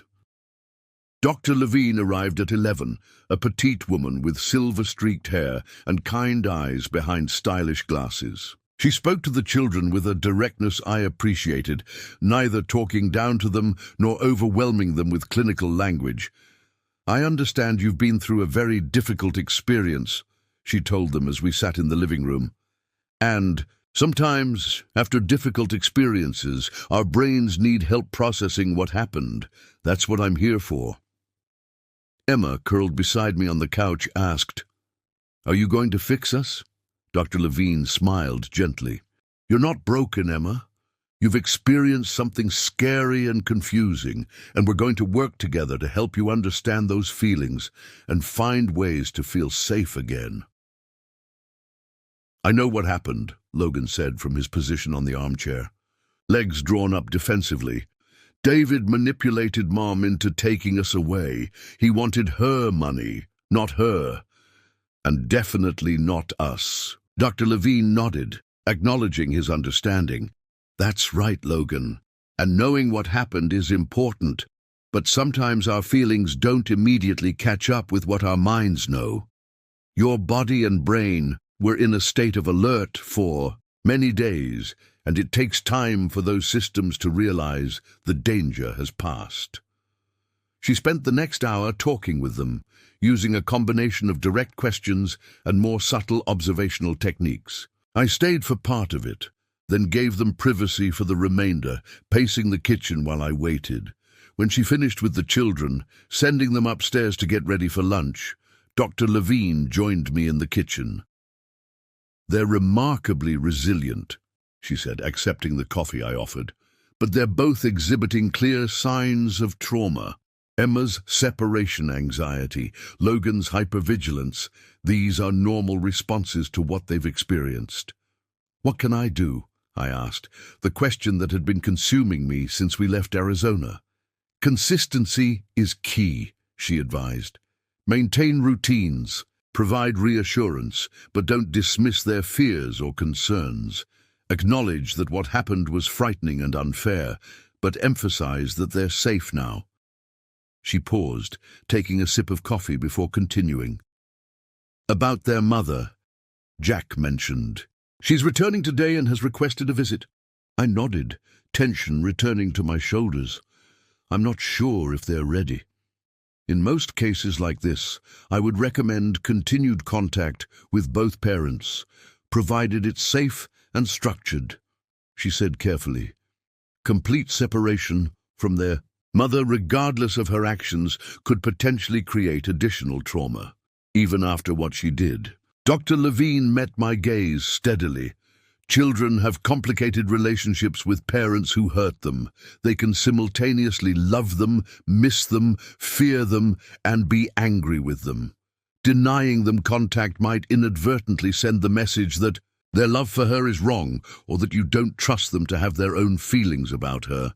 Her words made sense, even if they weren't what I wanted to hear. What about supervised visitation? Jack mentioned having a professional present. That would be ideal for the first few meetings, she agreed. It provides structure and safety for the children, while allowing them to begin rebuilding their relationship with Elena on new terms. After Dr. Levine left, promising to return in 3 days for another session, I found myself at a crossroads. My instinct was to protect the children from further harm, to keep Elena at a distance until I was absolutely certain she couldn't hurt them again. But the psychologist's words echoed in my mind. Denying them contact could create its own form of trauma. I found the children in Logan's room, where he was showing Emma how the new telescope app on his tablet could identify constellations. Hey, guys, I said, sitting on the edge of the bed. Can we talk about something important? They looked up, immediately alert to the seriousness in my tone. Your mom is coming back to Massachusetts today, I said simply. Emma's eyes widened. Is she coming here to our house? No, not to our house, I clarified quickly. But she would like to see you both tomorrow, if you're comfortable with that. It would be at a special place with a person there to help make sure everyone feels safe and comfortable. Do we have to go? Logan asked, his voice carefully neutral. No, I said firmly. You don't have to do anything you don't want to do. If you're not ready to see Mom yet, that's completely okay. We can wait until you feel ready. Emma looked conflicted, twisting the hem of her shirt between her fingers. Would you be there too, Daddy? I could be, I said, or I could wait nearby. Whatever would make you feel most comfortable. I want you there, she said immediately. Logan was quiet, staring down at his tablet. Finally, he said, I have questions for her.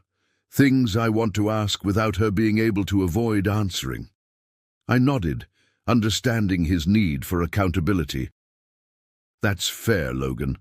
And this supervised visit would be a place where you could ask those questions with someone there to help make sure you get honest answers. He considered this, then nodded slowly. Okay, I'll go. Emma looked to her brother, then back to me. Me too.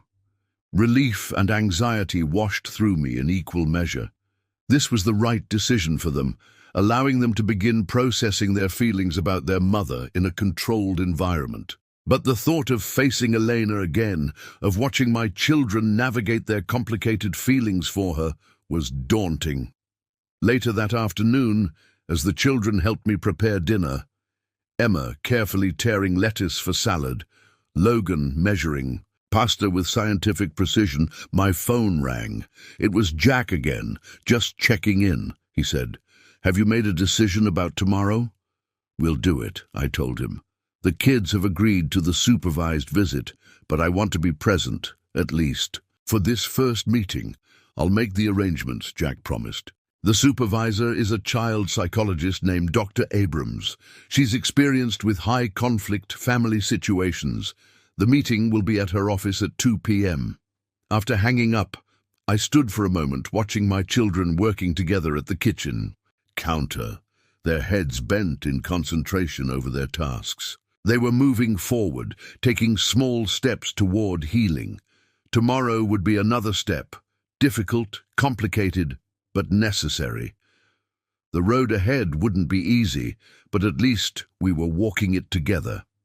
Dr. Abrams's office occupied the first floor of a converted Victorian house, its interior transformed into a welcoming space with comfortable furniture and soft lighting. Child-friendly artwork decorated the walls, and a corner of the main room held toys and books for younger clients. The atmosphere was deliberately non-threatening, designed to put families at ease during difficult conversations. We arrived 15 minutes early at my insistence. I wanted the children to have time to acclimate to the space before Elena arrived. Dr. Abrams, a woman in her 50s with a calm demeanor and direct gaze, greeted us warmly and explained how the meeting would proceed. I'll be present throughout the visit, she told us, addressing her words primarily to Logan and Emma. My job is to help make sure everyone feels heard and respected. If at any point you feel uncomfortable or want to take a break, just let me know. Logan nodded seriously, while Emma pressed closer to my side. I could feel her small hand trembling in mine. Dad will stay, she asked, her voice smaller than usual. Yes, your father will be here the entire time, Dr. Abrams assured her. She turned to me. Marcus, I'd suggest you sit slightly apart from the main conversation circle, close enough to provide reassurance, but giving the children and their mother space for their interaction. I agreed, though the thought of any distance between me and the children made my chest tighten. They had been out of my sight for nearly 2 weeks while in Arizona. Now even a few feet of separation felt like too much. At exactly 2 o'clock, the receptionist announced Elena's arrival. Dr. Abrams went to escort her in, giving us a moment to prepare. Remember, I said to the children, crouching down to their level, you can say or ask whatever you need to. Your feelings are valid, and if you want to leave at any point, just signal me, and we'll go immediately. Logan squared his shoulders, his expression unreadable. Emma bit her lip but nodded. When Elena entered the room, the change in her appearance was striking.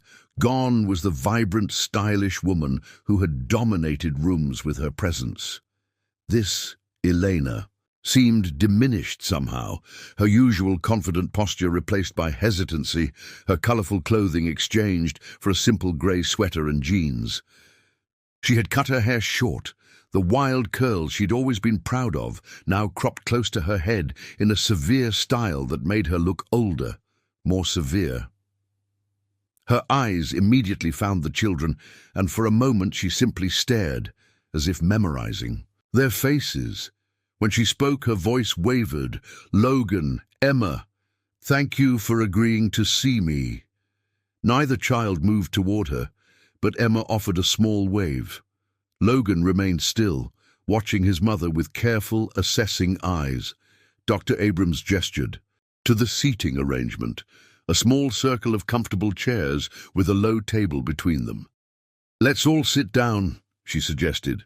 I took the chair slightly removed from the circle as instructed, close enough to intervene if needed, but giving them space for this delicate reunion. Elena sat across from the children, her hands clasped tightly. In her lap. "I don't even know where to begin," she said after an awkward silence, "except to say that I'm so sorry. What I did, taking you away from your father, from your home, it was wrong, terribly wrong." Emma glanced at me before responding. "You scared us," she said simply. Elena flinched visibly. "I know, sweetheart, and that's unforgivable. I was your mother. I was supposed to make you feel safe, not afraid."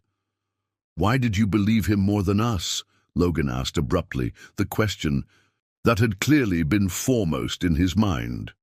"Why did you trust David instead of your own family?" Elena didn't immediately answer, seeming to struggle with how to explain her actions to a 12-year-old. Dr. Abrams intervened gently. "Idana, Logan's question is very important. Could you try to help him understand what was happening from your perspective, in terms he can process?" Elena nodded, taking a deep breath. "You're right to ask that, Logan. And the honest answer is that I got lost in a fantasy. David made me feel special, appreciated in ways I hadn't felt in a long time. He seemed to understand parts of me that I thought no one saw anymore. My artistic ambitions, my dreams. But that understanding wasn't real. He was manipulating me, studying me to learn exactly what I wanted to hear." "But Dad appreciated you," Emma protested. "He built you a whole studio in our house." "He did," Elena agreed, her eyes briefly meeting mine across the room. "Your father has always been supportive of my art, but somewhere along the way, I convinced myself it wasn't enough. I told myself I needed more excitement, more passion, more recognition. David offered all that, or seemed to." "So you chose him over us," Logan said flatly. Elena shook her head, tears gathering in her eyes. "I didn't see it that way at the time. I deluded myself into thinking I could have both, this exciting new chapter with David and my relationship with you. I told myself you would adjust, that you would eventually understand. I was completely wrong and incredibly selfish." For several minutes the conversation continued in this vein, the children asking direct, sometimes painfully blunt questions, and Elena answering with an honesty I hadn't expected from her. She didn't make excuses or try to minimize what she had done. She accepted full responsibility, acknowledging the hurt she had caused. When Logan asked about the money, the savings and accounts she had drained, she didn't shy away from that difficult topic either. "I've signed papers to return everything I can," she told him. "Some of the money is gone, spent on the lease for the gallery space and other expenses in Arizona. But I'm going to work to pay back every cent. It might take a long time, but I will make it right." Throughout the exchange, I watched my children closely, searching for signs of distress. But what I saw instead was something like cautious relief, the relief of finally getting answers, of having their feelings acknowledged, of seeing their mother take responsibility rather than offer excuses. Near the end of the session, Emma asked the question that had been lurking beneath the surface all along. "Where will you live now? Will you come back to our house?" Elena glanced at me before answering carefully. "No, honey, I'll be living in an apartment near downtown. Your home is with Dad now. But I hope that you'll be able to visit me sometimes when you're ready." "And David?" Logan asked, tension returning to his posture. "He won't ever come near us again, right?" "Never," Elena said firmly. "David is in jail in California, and he'll be there for a long time. He can't hurt any of us anymore." As the hour drew to a close, Dr. Abrams suggested they finish with something positive, asking each person to share one hope for the future. "I hope we can be a family again," Emma said immediately. "Different, but still a family." Logan thought longer before speaking. "I hope we all learn from this. I hope nobody lies to each other anymore." Elena wiped away a tear. "I hope to earn back your trust, even if it takes the rest of my life." When they looked to me, I found myself struggling for words. Finally, I said, "I hope for healing, for all of us." The weeks following that first supervised visit fell into a cautious rhythm. The children returned to school, where their teachers had been briefed on the situation and were monitoring for signs of ongoing distress. They saw Dr. Levine twice a week, sometimes individually and sometimes together. And every Saturday afternoon, they spent 2 hours with Elena under Dr. Abrams' supervision. Slowly, almost imperceptibly, a new normal began to take shape. Emma's separation anxiety gradually eased. She could now spend time in her room alone, without repeatedly checking that I was still in the house. Logan's hypervigilance diminished. He no longer felt compelled to inspect the locks every night before bed. Small victories that Dr. Levine assured me were significant signs of healing. 1 month after their return, Jack called with news about the legal proceedings against David Mercer. "He's accepted a plea deal in California," Jack informed me. 15 years for violation of the restraining order, assault charges related to his ex-wife, and child endangerment for the incident with her son. The FBI charges for wire fraud will run concurrently. 15 years, I repeated, the words bringing with them a complex mix of emotions, relief, vindication, and lingering anger that even this sentence seemed inadequate for the harm he had caused to multiple families. "He'll serve at least 10 before possibility of parole," Jack added. "And there's more. The plea agreement requires him to make financial restitution to all his victims, including Elena. It won't recover everything, but it's something." "Have you told Elena?" "Her attorney has informed her. She's apparently relieved, especially about the financial restitution. She's been working double shifts at an art supply store, trying to rebuild some savings." The image of Elena, who had once dreamed of running her own gallery, working retail shifts selling art supplies to others, was a stark reminder of how completely her life had changed. Part of me still harbored anger toward her, but that anger was increasingly tempered by recognition of the price she was already paying. That evening, as the children and I ate dinner, Logan asked about something that had clearly been on his mind. "Dad, is Mom ever going to be allowed to see us without Dr. Abrams watching?" I set down my fork, giving the question the consideration it deserved. "Eventually, yes. The supervised visits are temporary, to help everyone adjust to the new situation." "Why do you ask?" He pushed his peas around his plate, not meeting my eyes. "It just feels weird sometimes, like we're being studied in a lab or something." Emma nodded agreement. "Dr. Abrams is nice, but I feel like I have to be careful about what I say, like I'm being graded." Their insights surprised me. I'd been so focused on ensuring their safety and emotional well-being that I hadn't fully considered how the clinical nature of the supervised visits might affect their ability to rebuild a natural relationship with Elena. "Would you prefer more normal visits?" I asked cautiously. "Maybe meeting at a park or restaurant instead of Dr. Abrams' office?" "Maybe," Logan said, still focused on his plate. "And maybe just Mom, without someone watching and taking notes." "I'll talk to Dr. Levine about it," I promised. "If she thinks you're ready for less supervised visits, we can discuss making changes." The conversation shifted to other topics, but their comments stayed with me. That night, I called Dr. Levine to discuss their feedback. "It's actually a positive sign," she assured me. "The fact that they want more natural interaction with their mother indicates they're feeling secure enough to move beyond the strict supervision phase. They know you're their safe base, which allows them to explore rebuilding their relationship with Elena." So, you think we should transition to less formal visits? I do, she said. Perhaps start with meetings in public places, a park or casual restaurant, where you're nearby but not directly involved in their interaction with Elena. It maintains a safety net while allowing for more authentic connection. The following Saturday, instead of driving to Dr. Abram's office, we met Elena at a small cafe that had a playground attached. I sat at a table with a clear view of the children, but far enough away to give them privacy with their mother.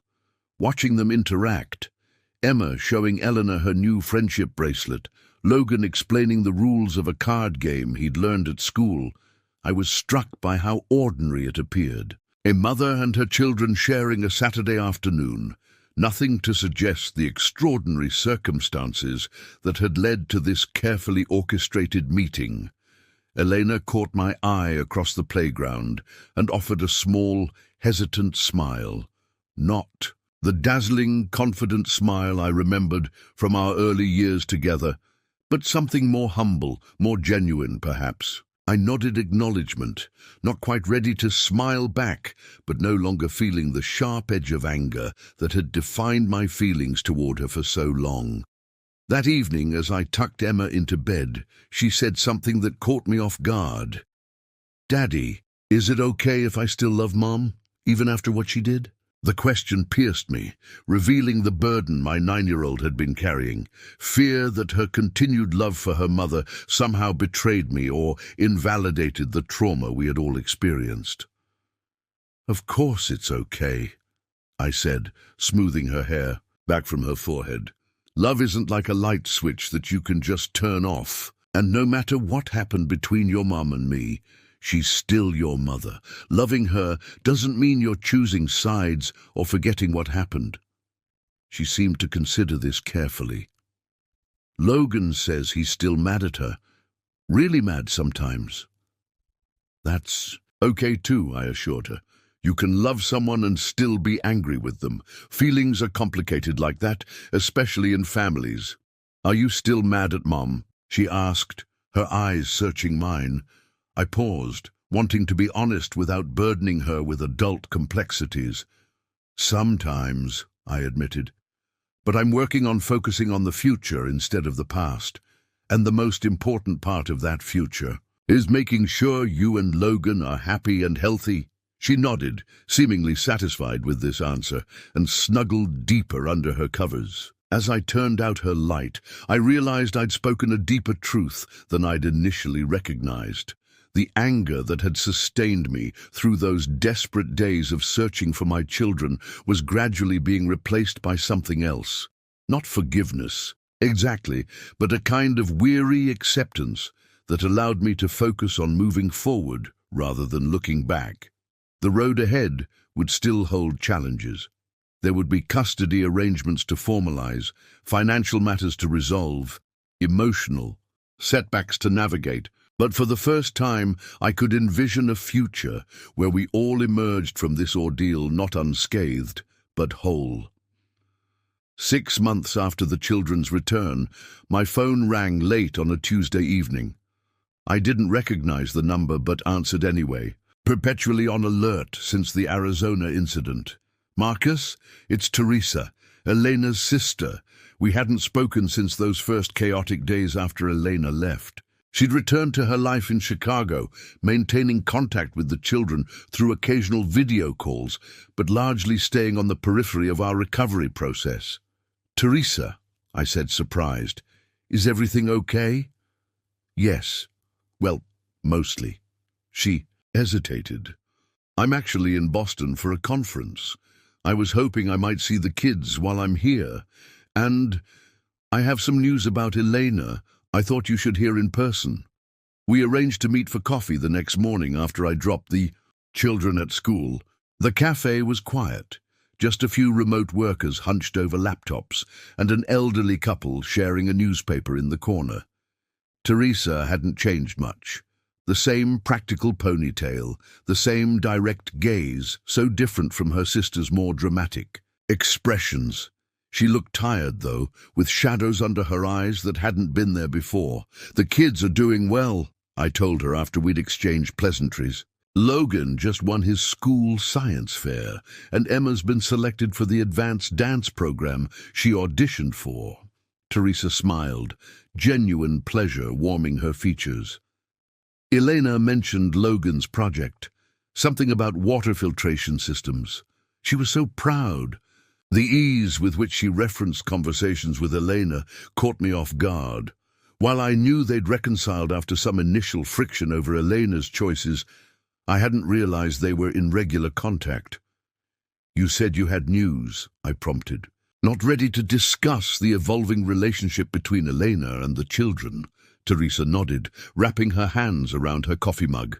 "Elena's been offered a position at the Museum of Fine Arts, assistant curator for their contemporary Latin American collection. It's entry-level, but with growth potential." I blinked, genuinely surprised. "That's actually impressive. How did she manage that with everything that's happened?" One of her professors from graduate school is now a senior curator there. Elena reached out, was completely honest about her situation, and asked for a chance to prove herself. She's been volunteering there for months while working at the art supply store. The news shifted something in my perception of Elena. In all our discussions about the children, finances, and legal matters, she had never mentioned this effort to rebuild her career from the ground up. "There's more," Teresa continued. "The position comes with a substantial pay increase. She asked me to tell you she wants to revise the support payments. She'd like to contribute more toward the children's expenses."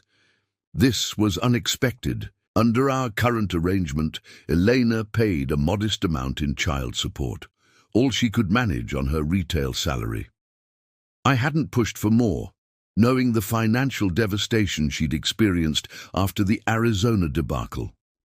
"That's good of her," I managed. Teresa studied me over the rim of her cup. "You're surprised?" "I am," I admitted. "After everything, I guess I didn't expect her to be so responsible," Teresa supplied.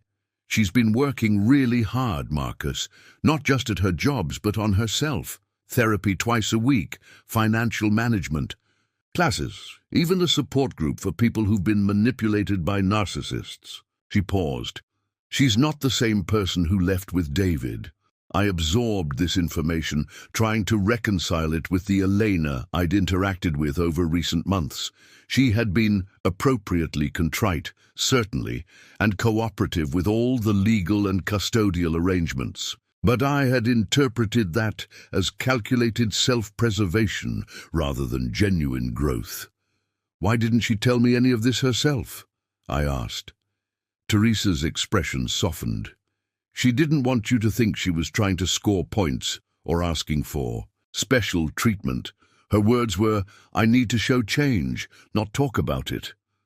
That sounded like advice from a good therapist, not the Elena I had known, who had always preferred grand declarations to quiet action. "The museum job is a big deal," Teresa continued. "It's not just the money, it's a chance for her to reconnect with the art world legitimately, to rebuild a professional identity beyond the woman who was conned by a criminal." I nodded, understanding. The significance. Elena's identity had always been deeply intertwined with her artistic aspirations. This position offered not just employment, but a path back to the self she had lost. "Tell her congratulations from me," I said, surprised to find I meant it sincerely. "And yes, we can revisit the support arrangement once she's settled in the new position." Teresa looked relieved. "I will. And Marcus, thank you for not cutting her out of the children's lives. You would have been justified, but it would have hurt them as much as her." As we parted ways, Teresa making plans to visit the children that weekend, I found myself contemplating this new information. The Elena who had emerged from the Arizona catastrophe was in many ways a stranger to me. Humbled, methodical in her efforts to rebuild, careful with her promises. So different from the passionate, impulsive woman I had married, yet perhaps more authentic than she had ever been during our years together. That evening, as I helped Emma with her math homework, my phone buzzed with a text message from Elena. "Teresa mentioned she saw you today. I hope that was okay. I just wanted to say thank you for everything you've done for the kids. They're thriving because of you. I know I don't deserve your understanding, but I'm grateful for it nonetheless." I stared at the message, unsure how to respond. Finally, I typed, "Congratulations on the museum position. You've worked hard for it." Her reply came almost instantly. "Thank you. That means more than you know." Simple words, but they marked another small step on the long path toward a new kind of peace. 1 year to the day after Elena had taken the children to Arizona, my lawyer called with news that would once again shift the landscape of our lives. "Marcus, we've received some interesting documentation from the FBI," Jack said, his voice carrying an unusual note of surprise. "They've been analyzing the financial records related to David Mercer's activities, and they've discovered something significant about the money Elena withdrew." I tensed, preparing for some new revelation of deceit. "What about it?" "The majority of it was never spent," Jack explained. "Mercer had Elena deposit most of those funds, about $285,000, into what she thought was a joint business account for the gallery. In reality, it was an account only he controlled. He'd spent some of it on the lease and initial renovations to maintain the illusion, but the bulk was still sitting there when he was arrested." I gripped the phone tighter. "Are you saying we might get that money back?" "That's exactly what I'm saying. The FBI has been working to return funds to all of Mercer's victims. Their forensic accountants have traced your family's money, and since it was never legally transferred to Mercer through a business agreement, it's being classified as stolen property." The news was staggering. I had long ago made peace with the loss of our savings, the college funds, retirement accounts, home equity, writing it off as the price of getting my children back safely. The possibility of recovering most of it felt almost too good to be true. "What's the catch?" I asked, immediately suspicious of such good fortune.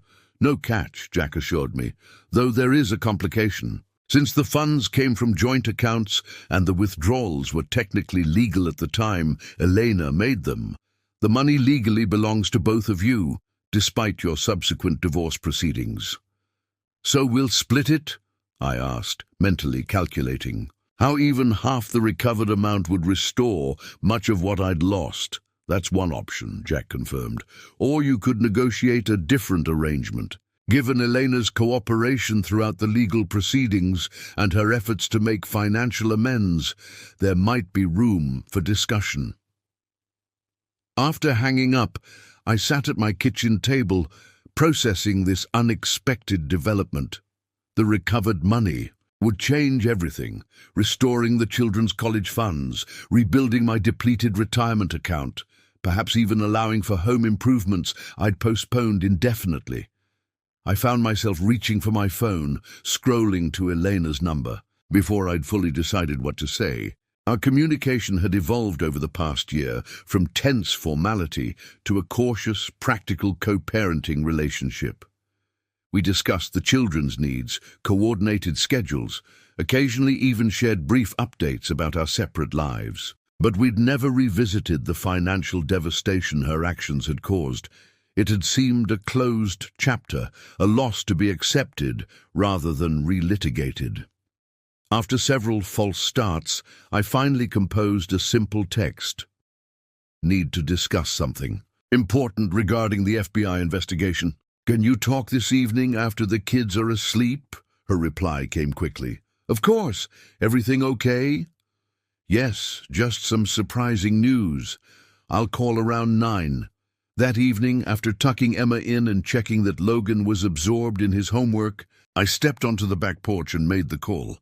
Elena answered immediately. "Marcus, what's happening?" I explained what Jack had told me, listening to her stunned silence on the other end of the line. "That's incredible," she finally managed. I had no idea. He told me the renovation costs had eaten through most of the deposits that we needed to secure more funding. Just another of his lies, I said, but without the bitterness that would have colored such a statement a year ago. What happens now? She asked cautiously. Legally, the money belongs to both of us, I explained, since it came from joint accounts during our marriage. There was a pause. Then Elena said quietly, "It should go back to the children's college funds and your retirement account. That's where most of it came from in the first place." Her immediate willingness to direct the funds back to their original purpose, without argument or negotiation, caught me off guard. "You don't want to discuss splitting it?" I asked, surprised by her response. "What I want," she said carefully, "is to continue repairing the damage I caused. I have a good job now. I'm managing. The children's future is more important than my comfort." The Elena I had married, passionate, impulsive, often self-centered, would never have made such a statement. This new version of her, forged in the crucible of consequences, continued to surprise me. "We should talk about specifics," I suggested. "Maybe set aside some for emergencies that might affect the kids." "Whatever you think is fair," she agreed. "I trust your judgment on this, Marcus." Those words, "I trust your judgment," hung in the air between us, weighted with the irony that trust once fractured beyond repair was slowly being rebuilt in this new post-marriage relationship. "There's something else," Elena added hesitantly. "Next week is the anniversary of everything. I've been talking with Dr. Levine about whether it might be helpful for the children to acknowledge it in some way. Not to dwell on the trauma, but to recognize how far they've come. I hadn't considered the significance of the date, though now it seemed obvious that the children might be aware of it on some level. What did Dr. Levine suggest? She thought. Perhaps a small ritual of some kind. Planting a tree, releasing balloons, something symbolic to represent growth and moving forward. Something we could do together, as their parents, to show them that while our family has changed, we're both committed to their well-being. A year ago, the suggestion of sharing any kind of family moment with Elena would have seemed impossible, even offensive. Now it felt like a natural extension of the careful collaboration we'd been building. "I think that's a good idea," I said. "The kids would appreciate it." As we discussed possibilities, I realized we were having the first conversation in years that felt genuinely cooperative, focused entirely on what was best for Logan and Emma rather than on our own hurt feelings or competing needs. It wasn't forgiveness. Exactly. The past remained unchangeable, the pain it had caused indelible. But it was something equally powerful, a mutual recognition that the future didn't have to be defined by our worst moments. We chose the Arboretum for our anniversary ritual, a place the children had always loved with its winding paths and diverse collection of trees from around the world. The spring weather cooperated perfectly, sunshine warming the afternoon air, a gentle breeze carrying the scent of new blossoms. Logan and Emma walked between us, no longer automatically gravitating to my side as they had in the early months after their return. They had questions about what we were doing, of course, but seemed to understand the significance without needing extensive explanation. "It's like when we studied healing ceremonies in social studies," Logan had said that morning, as I explained. "The plan. A way to acknowledge something difficult and then move forward. We found a quiet clearing with a small reflecting pool, away from the weekend visitors who filled the main paths. Elena carried a small canvas bag containing items we'd each selected for the occasion, symbols of what we wanted to release and what we hoped to nurture going forward. Emma went first, placing a small rock painted with dark swirls into the water. "This is for the scary feelings," she said solemnly. "The ones that made me afraid to sleep alone or be away from Dad." She watched the rock sink to the bottom, then added a tiny paper boat with a candle. "And this is for being brave, even when things are hard." Logan had chosen a page from a notebook, folded into a tight square. I wrote down all the things I kept track of in Arizona, he explained, his voice steady. The conversations between Mom and David, the times I felt like I had to protect Emma. I don't need to carry those memories anymore. He placed the paper in the water, watching as it slowly unfurled and then began to dissolve. And this, he held up a small compass, is to remember that even when I'm lost, I can find my way home. Elena went next, tears streaming silently down her face as she released a silver charm bracelet, a gift from David, into the water. This represents all the lies I believed and the person I never should have trusted, she said. Her second item was a small paintbrush. This is for creating something new and beautiful from a blank canvas. When my turn came, I realized I hadn't prepared specific words, relying instead on the simple objects I'd chosen. I placed a key into the water, an old one that no longer opened any door. For the past we can't return to, I said simply. Then I added a small seedling in a biodegradable pot for new growth that comes after difficult seasons. We stood together in silence for several minutes, watching the ripples in the water gradually subside.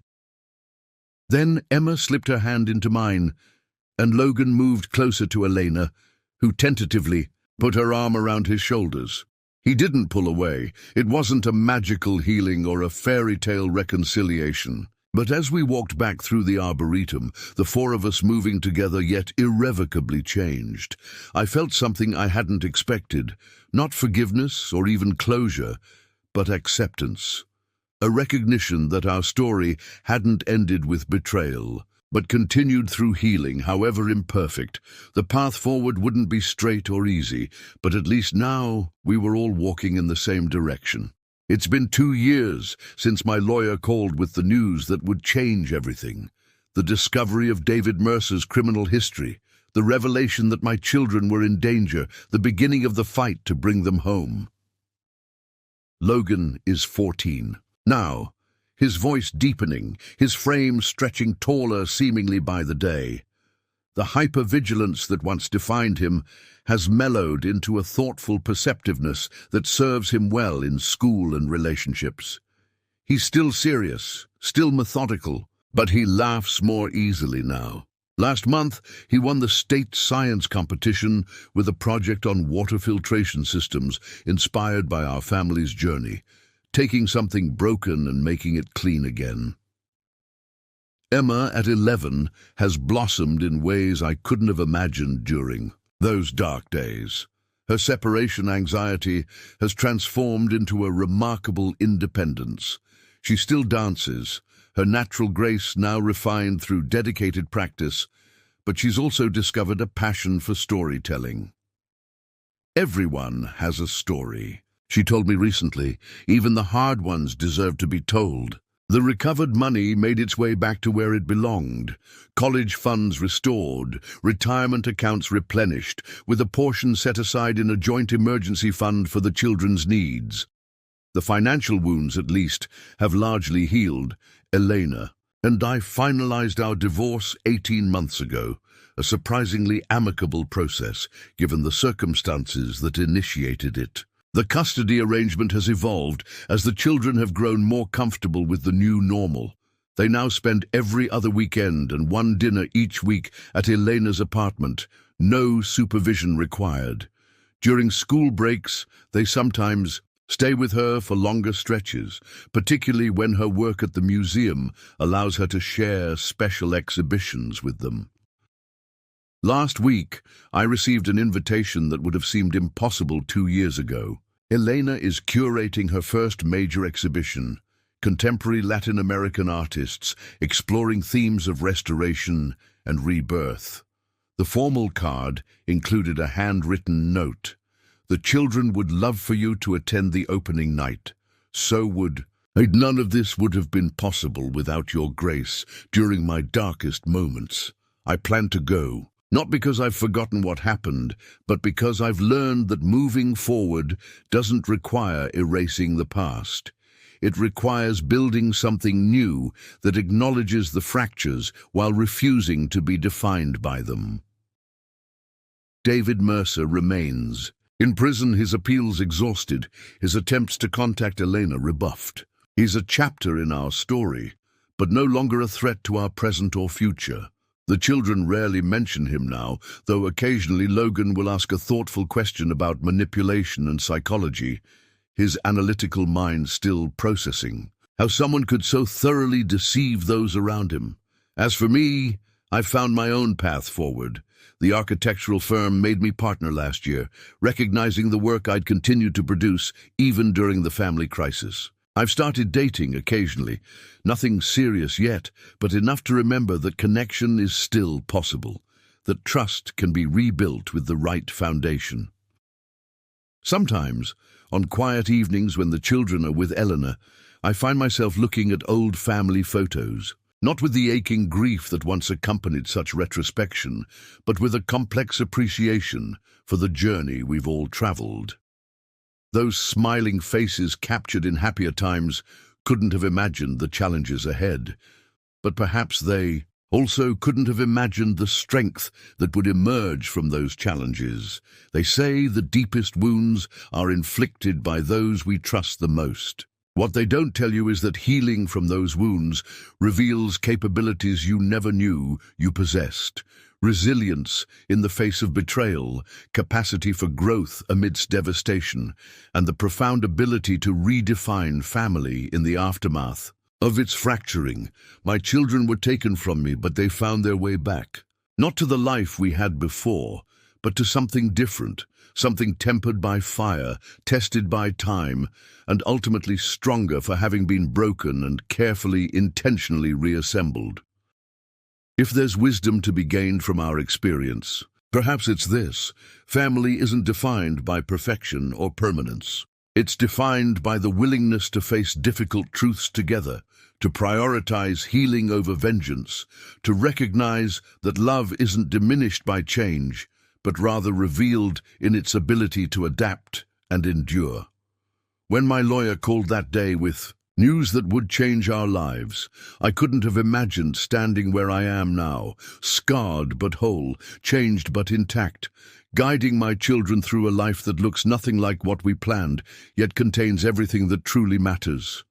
Perhaps that's the most unexpected lesson of all, that sometimes the ending of one story is merely the beginning of a better one. Up next, you've got two more standout stories right on your screen. If this one hit the mark, you won't want to pass these up. Just click and check them out. And don't forget to subscribe and turn on the notification bell so you don't miss any upload from us.